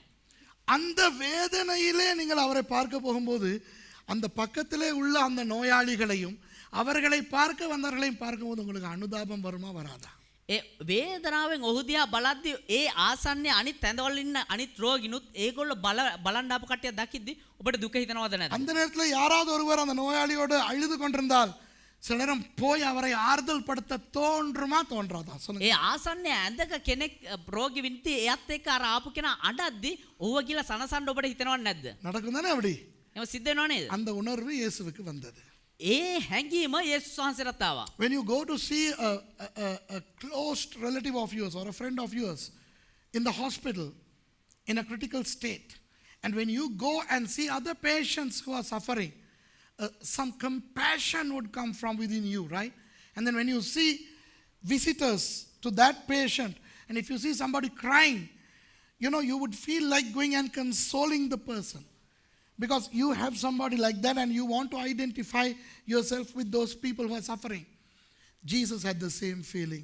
ஆகவே இவர்களுடைய வேதனையை பார்த்த இயேசு வந்தவர்களுக்கெல்லாம் சுகம் கொடுத்தார். එනිසා මොවුන්ගේ වේදනාව දැක්පු යේසුස් වහන්සේ ආපු හැමෝටම සුවය දුන්නා. So Jesus started healing those people.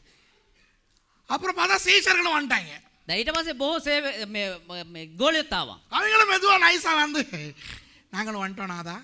ඒගොල්ලෝ තීරේ අපි තාව ස්වාමීනි. நினைச்சேன். So the disciples also eventually showed up. They were also there. Okay. அப்போ இயேசு தீர்மானிக்கிறார். එතකොට යේසුස් වහන්සේ ඒ වෙලාවේ තීරණය කරනවා. பிலிப்பு வந்து சொல்லுகிறார் இயேசுவை பார்த்து. පිලිප්පි ඇවිල්ලා යේසුස් වහන්සේට කියනවා, ஆண்டவரே இவர்களை அனுப்பி விடுவோம், இவர்கள் போய் சாப்பிட வேண்டும். ස්වාමීනි මේගොල්ලෝ යවලා දාම මේගොල්ලෝ ගිහලා කන්න ඕනේනේ. அப்போ இயேசுவுக்கு ஒரு ஐடியா வருகிறது. එතකොට යේසුස් වහන්සේට එක අදහසක් එනවා. When Philip comes and tells Jesus, let's send these people because they have to go and eat, Jesus suddenly thinks, wow, there has been a funeral in my family, because John was his cousin. So let me, according to the Jewish tradition, feed these people the funeral food. இயேசு ஒரு யூதன், அவருடைய நெருங்கின உறவினர் இறந்து விட்டார். යේසුස් වහන්සේක යුදෙව්වෙක් ඔහුගේ සමීපතේ මිය ගියා නම් එහෙම அவர் யூதர், அப்ப அவரை விசாரிக்க வருபவர்களுக்கு சாப்பாடு கொடுக்க வேண்டும் அல்லவா? එතකොට ඒ දුක බෙදා ගන්න එන යුදෙව්වන්ට උන් සංග්‍රහ කරනවානේ. அந்த யூத கலாச்சாரத்துக்கு அடி ඒ යුදෙව් සංස්කෘතියට අනුව அதன்படி இவர்களை ஏதோ என் மரண வீட்டுக்கு என் குடும்பத்தை பார்க்க வந்த மாதிரி நினைத்துக் கொண்டு දැන් මේ ඇවිල්ලා ඉන්න කට්ටිය මේ මගේ කෙනාගේ මල්ලගෙදට ආපු අය විදියට හිතාගෙන நான் அவர்களுக்கு சாப்பாடு கொடுத்து அனுப்புகிறேன் என்று இவர் தீர்மானித்தார். මම මේගොල්ලොන්ට සංග්‍රහයක් දෙන්නම් කියලා යේසුස් ක්‍රිස්තුස් වහන්සේ හිතනවා. மலபாத் දෙන්නම් කියලා. உடனே சீஷர்களுக்கு சொல்லுகிறார், அவர்களை உட்கார வையுங்கள். එතකොට යේසුස් වහන්සේ කියනවා නෑ ඒගොල්ලෝ ඉඳ ගන්න සලස්වන්න ඒගොල්ලෝ. யூத மரண வீடுகளுக்கு வருகிறவர்களுக்கு உட்கார வைத்து தான் சாப்பாடு கொடுப்பார்கள். යුදෙව්වන්ගේ මල ගෙදරකට එන අයට ඉඳ ගන්න සලස්වලා තමයි කෑම දෙන්නේ. சாப்பிட்ட பிறகு அந்த வீட்டு உரிமையாளர் அவர்களை ரொம்ப நன்றி வந்ததுக்கென்று வாழ்த்து அவர்களை அனுப்பி வைக்க வேண்டும். ඊට පස්සේ මල ගෙදරට ආපු කට්ටියන්ට බොහොම ස්තුතියි අපේ මේ මල ගෙදරට ආපු නිසා කියලා ස්තුති කළේලා යවන්න ඕනේ. நம்முடைய இலங்கை கலாச்சாரத்தின்படி சாவு வீட்டுக்கு போனால் சொல்லாமல் வர வேண்டும். சரிதானே? දැන් ලංකාවේ සංස්කෘතිය අනුව අපි මල ගෙදරකට ගියා නම් එහෙම කියන්නේ නැතුව අපි එනවා. அங்கே போய்ட்டு சாவு வீட்டிலேருந்து வரும்போது தெரியாதவங்க கேட்டுக்கிறங்க, இலங்கையில் நான் போயிட்டு வரேன் அப்படின்னு சொல்லிட்டு வரக்கூடாது. දැන් දන්නේ නැතේ දැනගන්න මල ගෙදරකට ගියා නම් එහෙම ලංකාවේ සංස්කෘතිය අනුව අපි ගිල්ලෙන්නම් කියලා එන්නේ නැහැ. சொல்லாமல் போனது தான் இலங்கை கலாச்சாரம். කියන්නේ නැතුව එනවා. ඒක තමයි ලංකාවේ සංස්කෘතිය. யூத கலாச்சாரத்தின்படி அவர்கள் போகும் பொழுது அந்த வீட்டு உரிமையாளர் போய் வந்ததற்கு நன்றி என்று அவரை வழி அனுப்ப வேண்டும். හැබැයි යුදෙව් සංස්කෘතිය අනුව මේ මල ගෙදරට ආපු කෙනාට හරි බොහොම ස්තුතියි කියලා ඒගොල්ලෝ මාර්ගයට අල්ලන්න ඕනේ. According to the Jewish culture, they have to be seated down for the people to feed them, for the people of the house to feed them. And then the people of the house should send them away. That's exactly what Jesus did. இதைத்தான் இயேசு செய்தார். මේක තමයි යේසුස් වහන්සේ කරේ. அவர்கள் அத்தனை பேரையும் உட்கார வைத்து ඊටියව හැම කෙනෙක්ම ඉඳ ගන්න සලස්සලා 5 அப்பம் 2 மீன்களை அவர்களுக்கெல்லாம் சாப்பிட கொடுத்து ரொட்டி පහකුයි මාළු දෙකුයි ඒ සියලු දෙනාටම කන්න සලස්සලා சாப்பிட்டு முடித்தவுடன் ஜனங்கள் போக முதல் 12 பேரையும் சொன்னார், நீங்கள் முதலில் போங்கள் என்று. ඒ කාලි වෙරලා ජනතාව යන්න කලින් කිව්වා ගෝලියෝ 12 දෙනා නුඹලා පළමුවට යන්න කියලා. Before he sent the people away, he told the disciples to go, but they said no. Then Jesus forced them, better go, get out, go. Forced them. And then Jesus sent the people. அப்போ அவர்கள் தயங்கினார்கள் சீஷர்கள். දැන් ඒගොල්ලෝ මේ ගෝලියෝ ගියනේ පග්ගාලා. නෑ අපි ඉන්නම් நாங்க இருக்கிறோம், கொஞ்சம் வேலை எல்லாம் இருக்கு தானே. ගෝලියෝ පැකිලුණා. නෑ අපි ඉන්න මේ තව වැඩ මෙතන තියෙනවා පොඩ්ඩක් අපි ඉන්නම් කියලා. இயேசு பலவந்தம் படுத்தினார், அவர்களை வற்புறுத்தினார், போங்க போங்க போங்க ப்ளீஸ், எனக்கு முதல்ல நீங்க போங்க. යේසුස් වහන්සේ බල කරනවා නෑ මට කලින් ඔයාලා යන්න කියලා බල කරලා යවනවා. அவர்களை அனுப்பி விட்ட பிறகு ඒගොල්ලෝ යවුවට පස්සේ ஜனங்களை அனுப்பி விடுகிறார். ඊට පස්සේ තමයි ජනතාව යවන්නේ. அப்புறம் இன்னும் கொஞ்சம் தூர இடத்துக்கு போய் ஜெபிக்கிறார். ඊට පස්සේ තවත් ටික දුරකට ගිහිල්ලා යාච්ඡා කරනවා යේසුස් වහන්සේ. And after that he retreats to a place of solidarity and then he prays. Can you see all these things? இப்ப விளங்குதா? இயேசு செய்த அநேகமாயிரம் அற்புதங்களில் යේසුස් වහන්සේ කරාව බොහෝ හාස්කම් වලින් தனக்காக செய்து கொண்ட ஒரே அற்புதம் இதுதான். තමන් වහන්සේ වෙනුවෙන් කරගත්තා වූ එකම හාස්කම් මේක තමයි. Of the thousands of miracles Jesus performed, this is the only miracle Jesus performed for himself. ஆகவே அன்பானவர்களே, நமது வேதனைகள் அவருக்கு தெரியும். ඒ නිසා ප්‍රේමවන්තයනි අපේ වේදනාව උන්වහන්සේට දන්නවා. நமது மன அழுத்தங்கள் அவருக்கு தெரியும். අපේ මනසේ මනස්තාපය උන්වහන්සේට දන්නවා. நமது இழப்புகள் அவருக்கு தெரியும். අපේ වේදනාවන් අපේ කනගාටු උන්වහන්සේට තේරෙනවා. சந்தோஷமா இருக்கும் பொழுது கெட்ட செய்தி வந்தா எப்படி இருக்கும் என்பது அவருக்கு நன்றாய் தெரியும். අපි සන්තෝෂයෙන් ඉද්දී නරක ආරංචියක් හම්බුනාන කොහොමද කියන එක උන්වහන්සේ දන්නවා. தனியா போய் உட்கார்ந்து ஓன்னு அழணும்னு நமக்கு வருது இல்லையா, அது அவருக்கும் வந்தது அவருக்கு தெரியும். තනියෙන් කොහේ හරි ගිහිල්ලා කෑ ගහලා අඬන්න ඕනේ කියලා හිතනව නේද? ඒක උන්වහන්සේට ආපු නිසා උන්වහන්සේත් දන්නවා. நான் சொன்னதெல்லாம் உண்மையா? මං කියපු හැම දෙයක්ම ඇත්තද? பைபிள்ல இருந்து பார்ப்போம். බයිබලේ ඉඳලා බලමු. Now, you know what I'm trying to say is that Jesus knows our pain. Jesus knows our depression. Jesus knows what it is to receive a sorrowful, grieving information when you are having a gala time. And Jesus knows what it is to go alone and sob. Jesus knows what a loss is. All what I say are substantiable biblically. Let's turn to Matthew chapter 14. மத்தேயு 14வது அதிகாரத்துக்கு திருப்பிக் கொள்வோம். Matthew 14 වෙනි පරිච්ඡේදයට පෙරලගමු.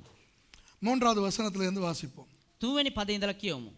Okay, Tamil, சிங்களம், English இப்படி தான் வாசிக்க போறோம். Okay. ஏரோது தன் சகோதரனாகிய பிலிப்புவின் மனைவி ஏரோதியாள் நிமித்தம் யோவானை பிடித்து கட்டி காவலில் வைத்திருந்தான்.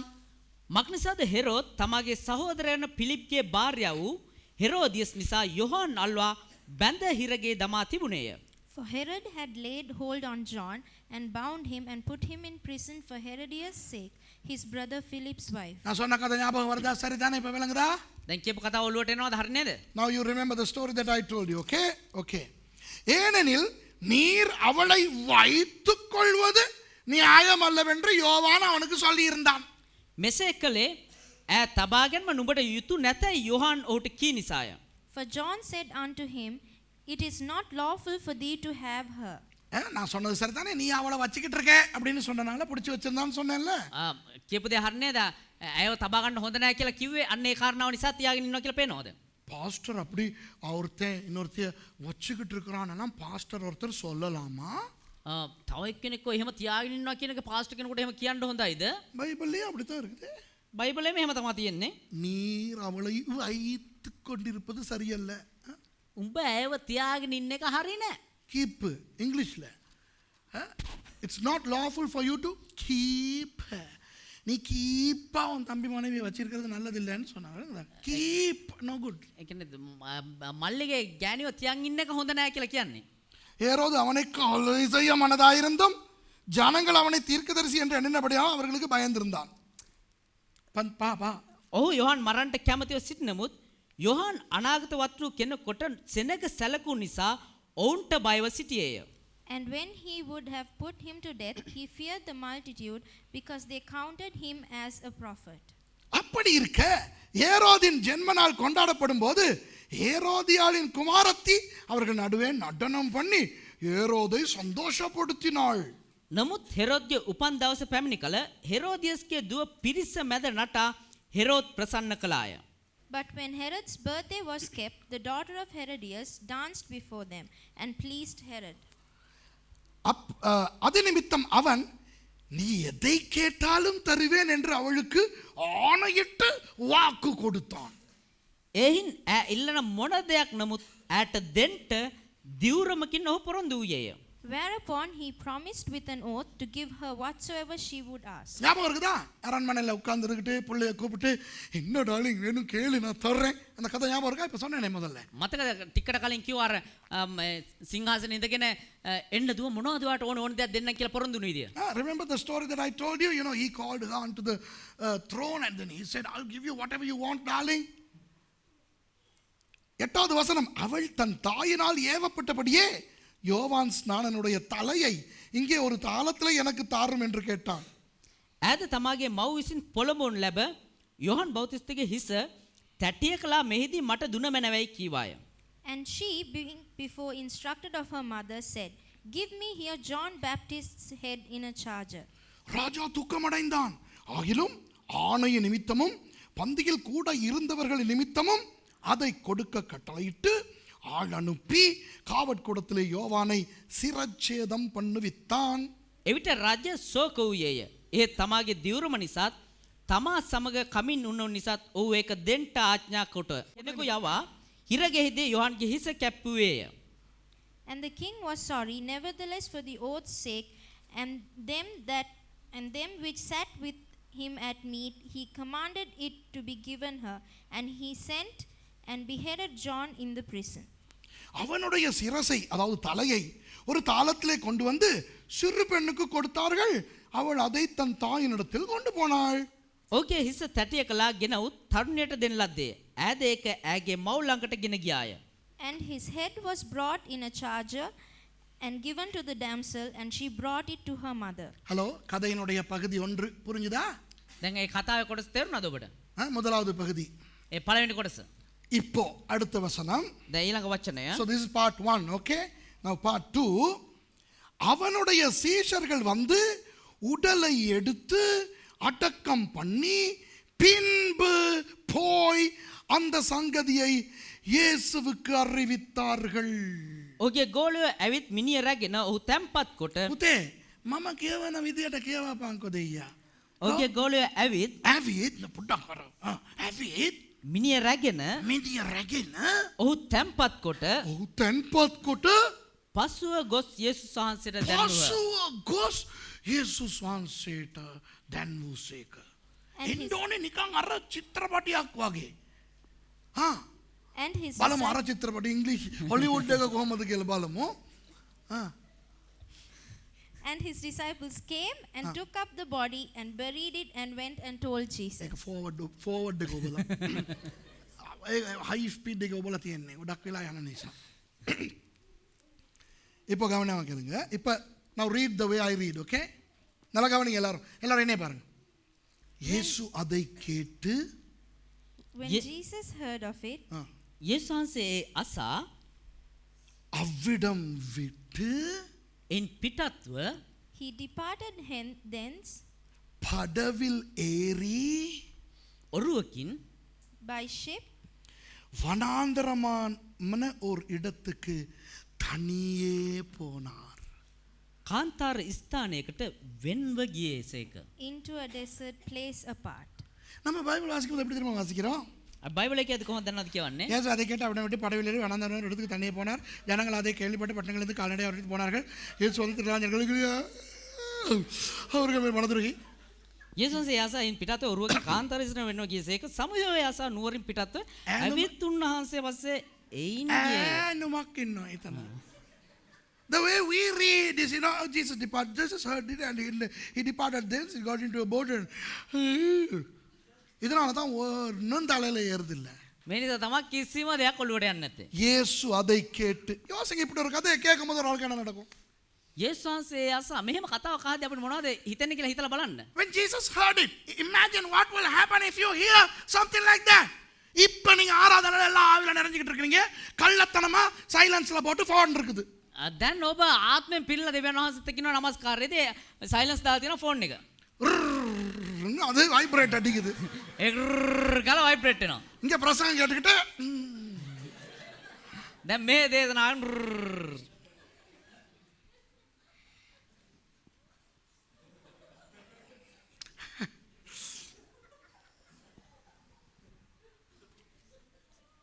பார்த்தா அந்த நமக்கு ரொம்ப வேண்டியவங்க ஆக்சிடென்ட் ஆயிட்டாங்களா. මෙහෙම හොරෙන් අරගෙන හිමීට බලද්දී අපිට සමීප අපේ හිතවතෙක් අනතුරකට පත් වෙලා.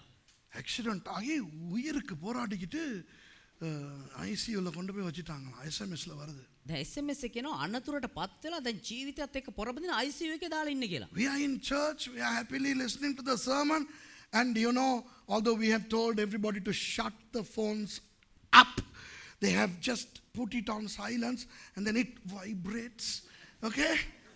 And then you read, the loved ones of our family has been taken to intensive care unit. An accident. எப்படி இருக்கும்? කොහොමද තියෙද? அதுக்கு பிறகு நான் ஜோக் அடிக்கிறேன், எல்லாம் சிரிக்கிறாங்க. දැන් ඊට පස්සේ පාස්ටර් විහිළු කරනවා ජෝක් කරද්දී මෙයා හිතන இவ்வளவு நேரம் சிரிச்சுக்கிட்டு දැන් මෙච්චර කයන හයියෙන් hina වෙන්න හිටියා. இப்போ දැන් විතරක්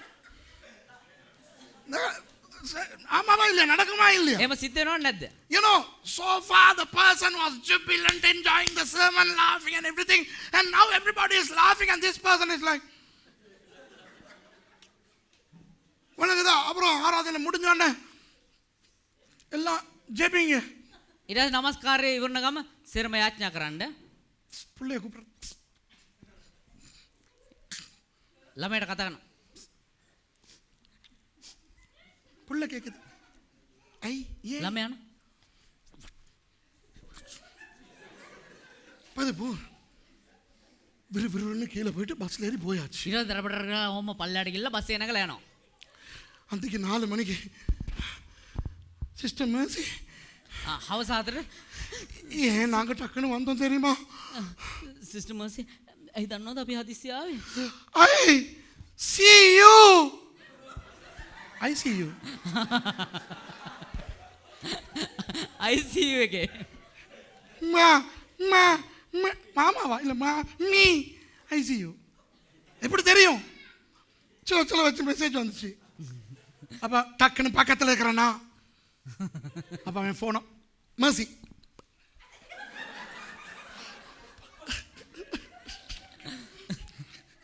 මේ நடக்கிறது தான்டா. මේ ඇත්තටම සිද්ධ වෙන දේවල් තමයි ඊට අද කියනවා මේ අම්මා වාසනීය වෙලා මේවයි කියලා වාසික ඔම ළඟ ඉන්නවා කියලා කියන්නවා කියලා. இல்ல எந்த கூத்து என்னன்னா அப்ப சர்ச்சில் இவன் ஃபோன் ஆஃப் பண்ணி இல்ல மாட்டிக்கிட்டான். பாஸ்டர் තියෙන තරහ ඒ කියන්නේ චර්ච් එකේදී ෆෝන් එක ඔෆ් කළා නෑ. அவன் ஃபோனை போட்டுக்கிட்டு உடனே மர்சி ஒட்டக்காதீங்க ஜனங்களை ஒட்டக்காதீங்க. එතන සහෝදර මර්සි කියනවා එපා එපා මිනිස්සුන්ගේ හිත කඩන්න එපා කියලා. மர்சி நீ டீல் பண்ணு, நான் டீல் பண்ணா போ சொல்லுவேன் தெரியும் தானே. ඔයා මේක හැන්ඩල් කරා ඔයා මේක ප්‍රශ්නේ විසඳන්න මං කරන්න ගියා සභාවනුත් යන්න කියයි. You know the things that happened here happened 2000 years ago in Galilee, boy. இதே விஷயங்கள் 2000 வருஷத்துக்கு முன்னாடி நடந்தது. මේකම අවුරුදු 2000කට විතර කලින් මේ සිදු වුණා. ஓகே ஸோ அப்போ கவனிங்க. அப்போ இயேசு அதை கேட்டு යේසුස් වහන්සේ අසා அதாவது அவன் அந்த எஸ்எம்எஸ்ஐ வாசித்து ඒ කියන්නේ අර SMS එක කියවලා right Jesus heard that. When Jesus heard of it, பிள்ளையை பக்கத்துக்கு அழைத்து அவிடம் விட்டு ළමයාව ළඟට කැඳවලා එන් පිටත්ව departed from thence ஆட்டோவில் ஏறி படவில் ஏறி ත්‍රිවිල් එකේ නැගලා ඔරුවකින් ஜானகவை அழைத்து ஆட்டோவை எடுத்து மொரகொல்ல போய் பஸ்ஸில் ஏறி ජානකට එන්න ගිහිල්ලා ත්‍රිවිල් එකේ නැගලා මොරගොල්ලට ගිහිල්ලා බස් එකට නැගලා இயேசுக்கு பாவம் ஆட்டோ இருக்கல படவில் ஏறி යේසුස් වහන්සේට පව මේ ත්‍රිවිල් එක තිබුණා ඔරුවක නැගලා வனாந்தரமான ஒரு இடத்துக்கு தனியே போனார். කාන්තාර ස්ථානයට වෙන්ව ගියසේක. உண்மையா பாருங்க இயேசு எவ்வளவு பாவம் இல்லையா? ඇත්තටම හිතලා බලන්න යේසුස් වහන්සේ කොච්චර පවුද? Imagine the man Jesus. He was suffering from that emotional trauma when he heard what he heard. But look at the people. ஜனங்கள் அதை கேள்விப்பட்டு பட்டணங்களிலிருந்து கால்நடையாய் அவரிடத்துக்கு போனார்கள். සමයේ ආසා නුවරින් පිටත්ව ඇවිත් උන්වහන්සේ පස්සේ පයින් ගියෝය. and when the people had heard thereof, they followed him on foot out of the cities. அவர்களுக்கு இயேசுவின் மனநிலை தெரியாது, தேவையும் இல்லை. උන්වහන්සේගේ මානසිකත්වය මිනිස්සු දන්නේත් නැහැ, දැනගන්න අවශ්‍යත් නැහැ. You know, the people don't know the mentality of Jesus, neither do they bother. All they need is healing from him, blessing from him. அவர்களுக்கு தேவை இயேசுவினுடைய ஆசீர்வாதம். ඒගොල්ලන්ට යේසුස් වහන්සේගේ ආශිර්වාදය. அப்போ இயேசு வந்து திரளான ஜனங்களை கண்டு அவர்கள் மேல் மனதுருகி அவர்களில் வியாதியஸ்தர்களாக இருந்தவர்களை சுத்தமாக்கினார். பார்த்தீங்கன்னா சைலன்ஸில் போடாட்டி இதுதான் நடக்கும். இப்போ அதை வாசிச்சா தெரியும் என்ன நடந்திருக்குதுன்ட்டு, ஆன்சர் பண்ணால் தெரியும் என்ன நடந்திருக்குதுன்ட்டு. සයිලන්ස් එක දාන්න නැතම ඔබ තමයි සිද්ධ වෙන්නේ. දැන් ආන්සර් කරන්නේ මොකද්ද කියලා දැනගන්න පුළුවන්. උන්වහන්සේ නික්මවිත් මාත් සමූහයක් දැක ඔවුන් කෙරෙහි අනුකම්පාවී ඔවුන්ගේ රෝගීන් සුව කළසේක. And Jesus went forth and saw a great multitude and was moved with compassion toward them, and he healed their sick. சாயங்காலமான போது அவருடைய சீஷர்கள் அவரிடத்தில் வந்து, இது வனாந்தரமான இடம், நேரமும் ஆயிற்று. இந்த கேமராவில் பார்க்குறவங்க வேற ஒன்றும் இல்லை, இங்கே ஒரு ஃபோன் அடிச்சுக்கிட்டு இருக்காது தான். ஜனங்கள் கிராமங்களுக்கு போய் தங்களுக்கு போஜன பதார்த்தங்களை கொள்ளும்படி அவர்களை அனுப்பிவிட வேண்டும் என்றார்கள். කැමරාව බලයි ඇයි මේ hina වෙන්නේ කියලා කිව්වා වගේම ෆෝන් එකක් රින්ග් වෙනවා. සවස් වූ කල ගෝලේ උන්වහන්සේ ළඟට ඇවිත් මේක කාන්තාර ස්ථානයක්ය. දැන් වේලාව ඉක්ම ගොස් තිබේ. සමූහය ගම්වලට ගොස් Tamanට කෑම මිලදී ගන්න පිණිස ඔවුන් යන්ට හරිය මැනවයි කිව්වෝය. And when it was evening, his disciples came to him, saying, This is a desert place, and the time is now past. Send the multitude away, that they may go into the villages and buy themselves victuals. இயேசு அவர்களை நோக்கி, அவர்கள் போக வேண்டுவதில்லை, நீங்களே அவர்களுக்கு போஜனம் கொடுங்கள் என்றார். வாவ்! ඔවුන්ට යන්ට කමක් නැත. නුඹලා ඔවුන්ට කන්ට දෙන්නයි යේසුස් වහන්සේ ඔවුන්ට කීසේක. But Jesus said unto them, They need not depart, give ye them to eat.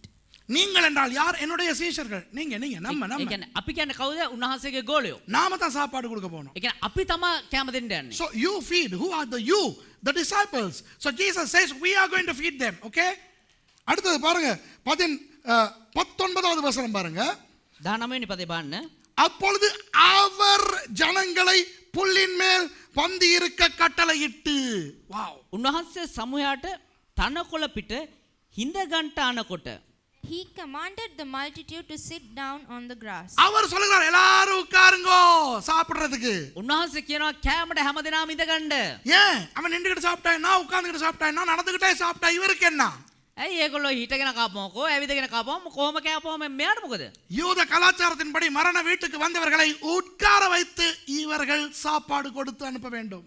යුදෙව් සංස්කෘතියට අනුව මලගෙදරකට ආපු කෙනෙකුට ඉඳ ගන්න සලස්සලා තමයි උන්ට කැම දෙන්න ඕනේ. ஆகவே அவர்களை உட்கார இவர் சொல்லி உட்காருங்கன்னு சொல்லி அவர்களுக்கு சாப்பாடு ඒ கொடுக்கிறார். නිසා ඔවුන්ට ඉඳ ගන්න කියලා මුන්වහන්සේම කියලා ඉඳගස්සලා තමයි කැම දෙන්නේ. Why would Jesus ask them to sit down? What does it matter if they eat standing up or seated down or while walking? According to the Jewish tradition, you had to sit the people down and feed them. So Jesus is summoning them to sit down. சீஷர்களுக்கு பிட்டு கொடுக்கிறார், அவர்கள் கொடுக்கிறார்கள். රොටි පහත් මාසුන් දෙකක් රැගෙන ස්වර්ගයේ දෙස බල ආශිර්වාද කොට රොටි කඩා ගෝලයන්ට දුන්සේක. நான் ஏகம் கியூவேனா Nigam கியூவா. Okay, he is feeding them. 22வது வசனம். 22 වෙනි පදය. Okay, verse 22. இயேசு ஜனங்களை அனுப்பி விடுகையில். வாவ். එකනේ ஹரி இயேசு ஜனங்களை அனுப்பி விடுகையில் தம்முடைய சீஷர்கள் படவில் ஏறி தமக்கு முன்னே அக்கறைக்கு போகும்படி அவர்களை துரிதப்படுத்தினார். එකෙනෙම උන්වහන්සේ සමූහයන් අරිනතෙක් ඔරුවට නැගී තමන්ට පළමුවෙන් එගොඩට යන්ට ගෝලයන්ට බල කළසේක.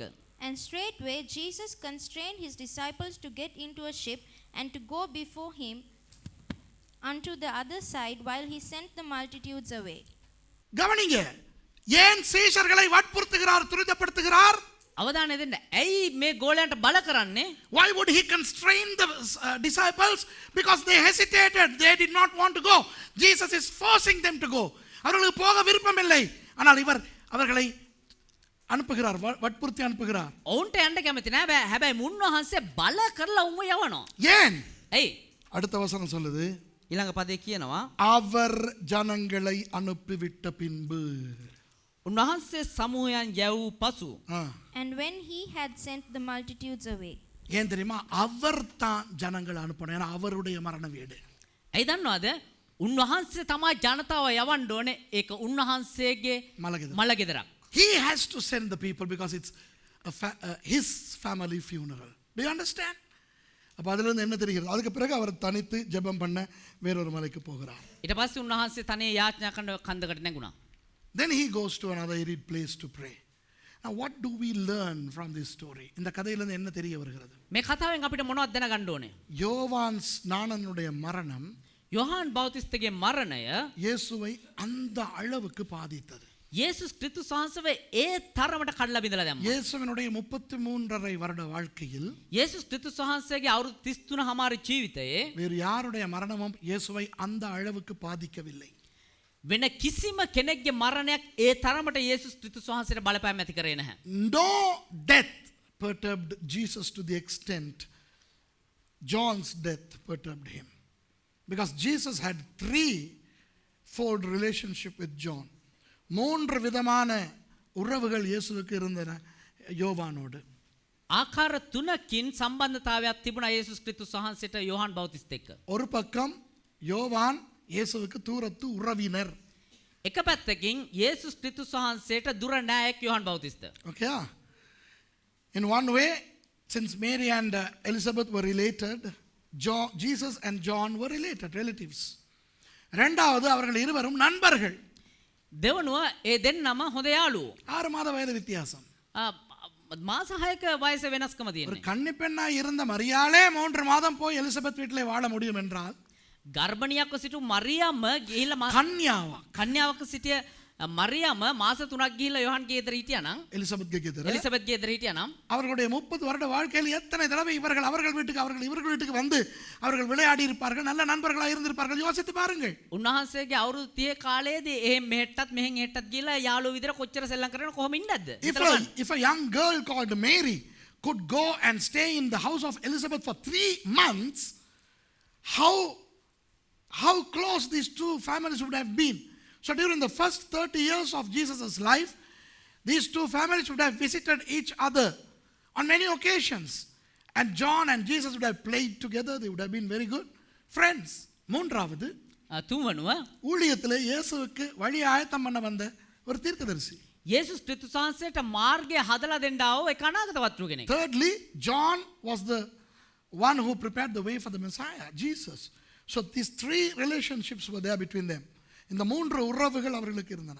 මේ ආකාර තුන් ආකාරයකින් උන්වහන්සේට සම්බන්ධතාවයක් තිබුණා. அதனால் தான் அவர் அந்த அளவு வியாகுலப்பட்டார் யோவானுடைய மரணத்தில். ඒ නිසා තමා යේසුස් වහන්සේ යොහන්ගේ මරණය මේ තරම් ශෝකයටපත් උනේ. ஆகவே யோவான் ஸ்நானன் ஒரு சிறந்த தலை சிறந்த ஒரு நபர்.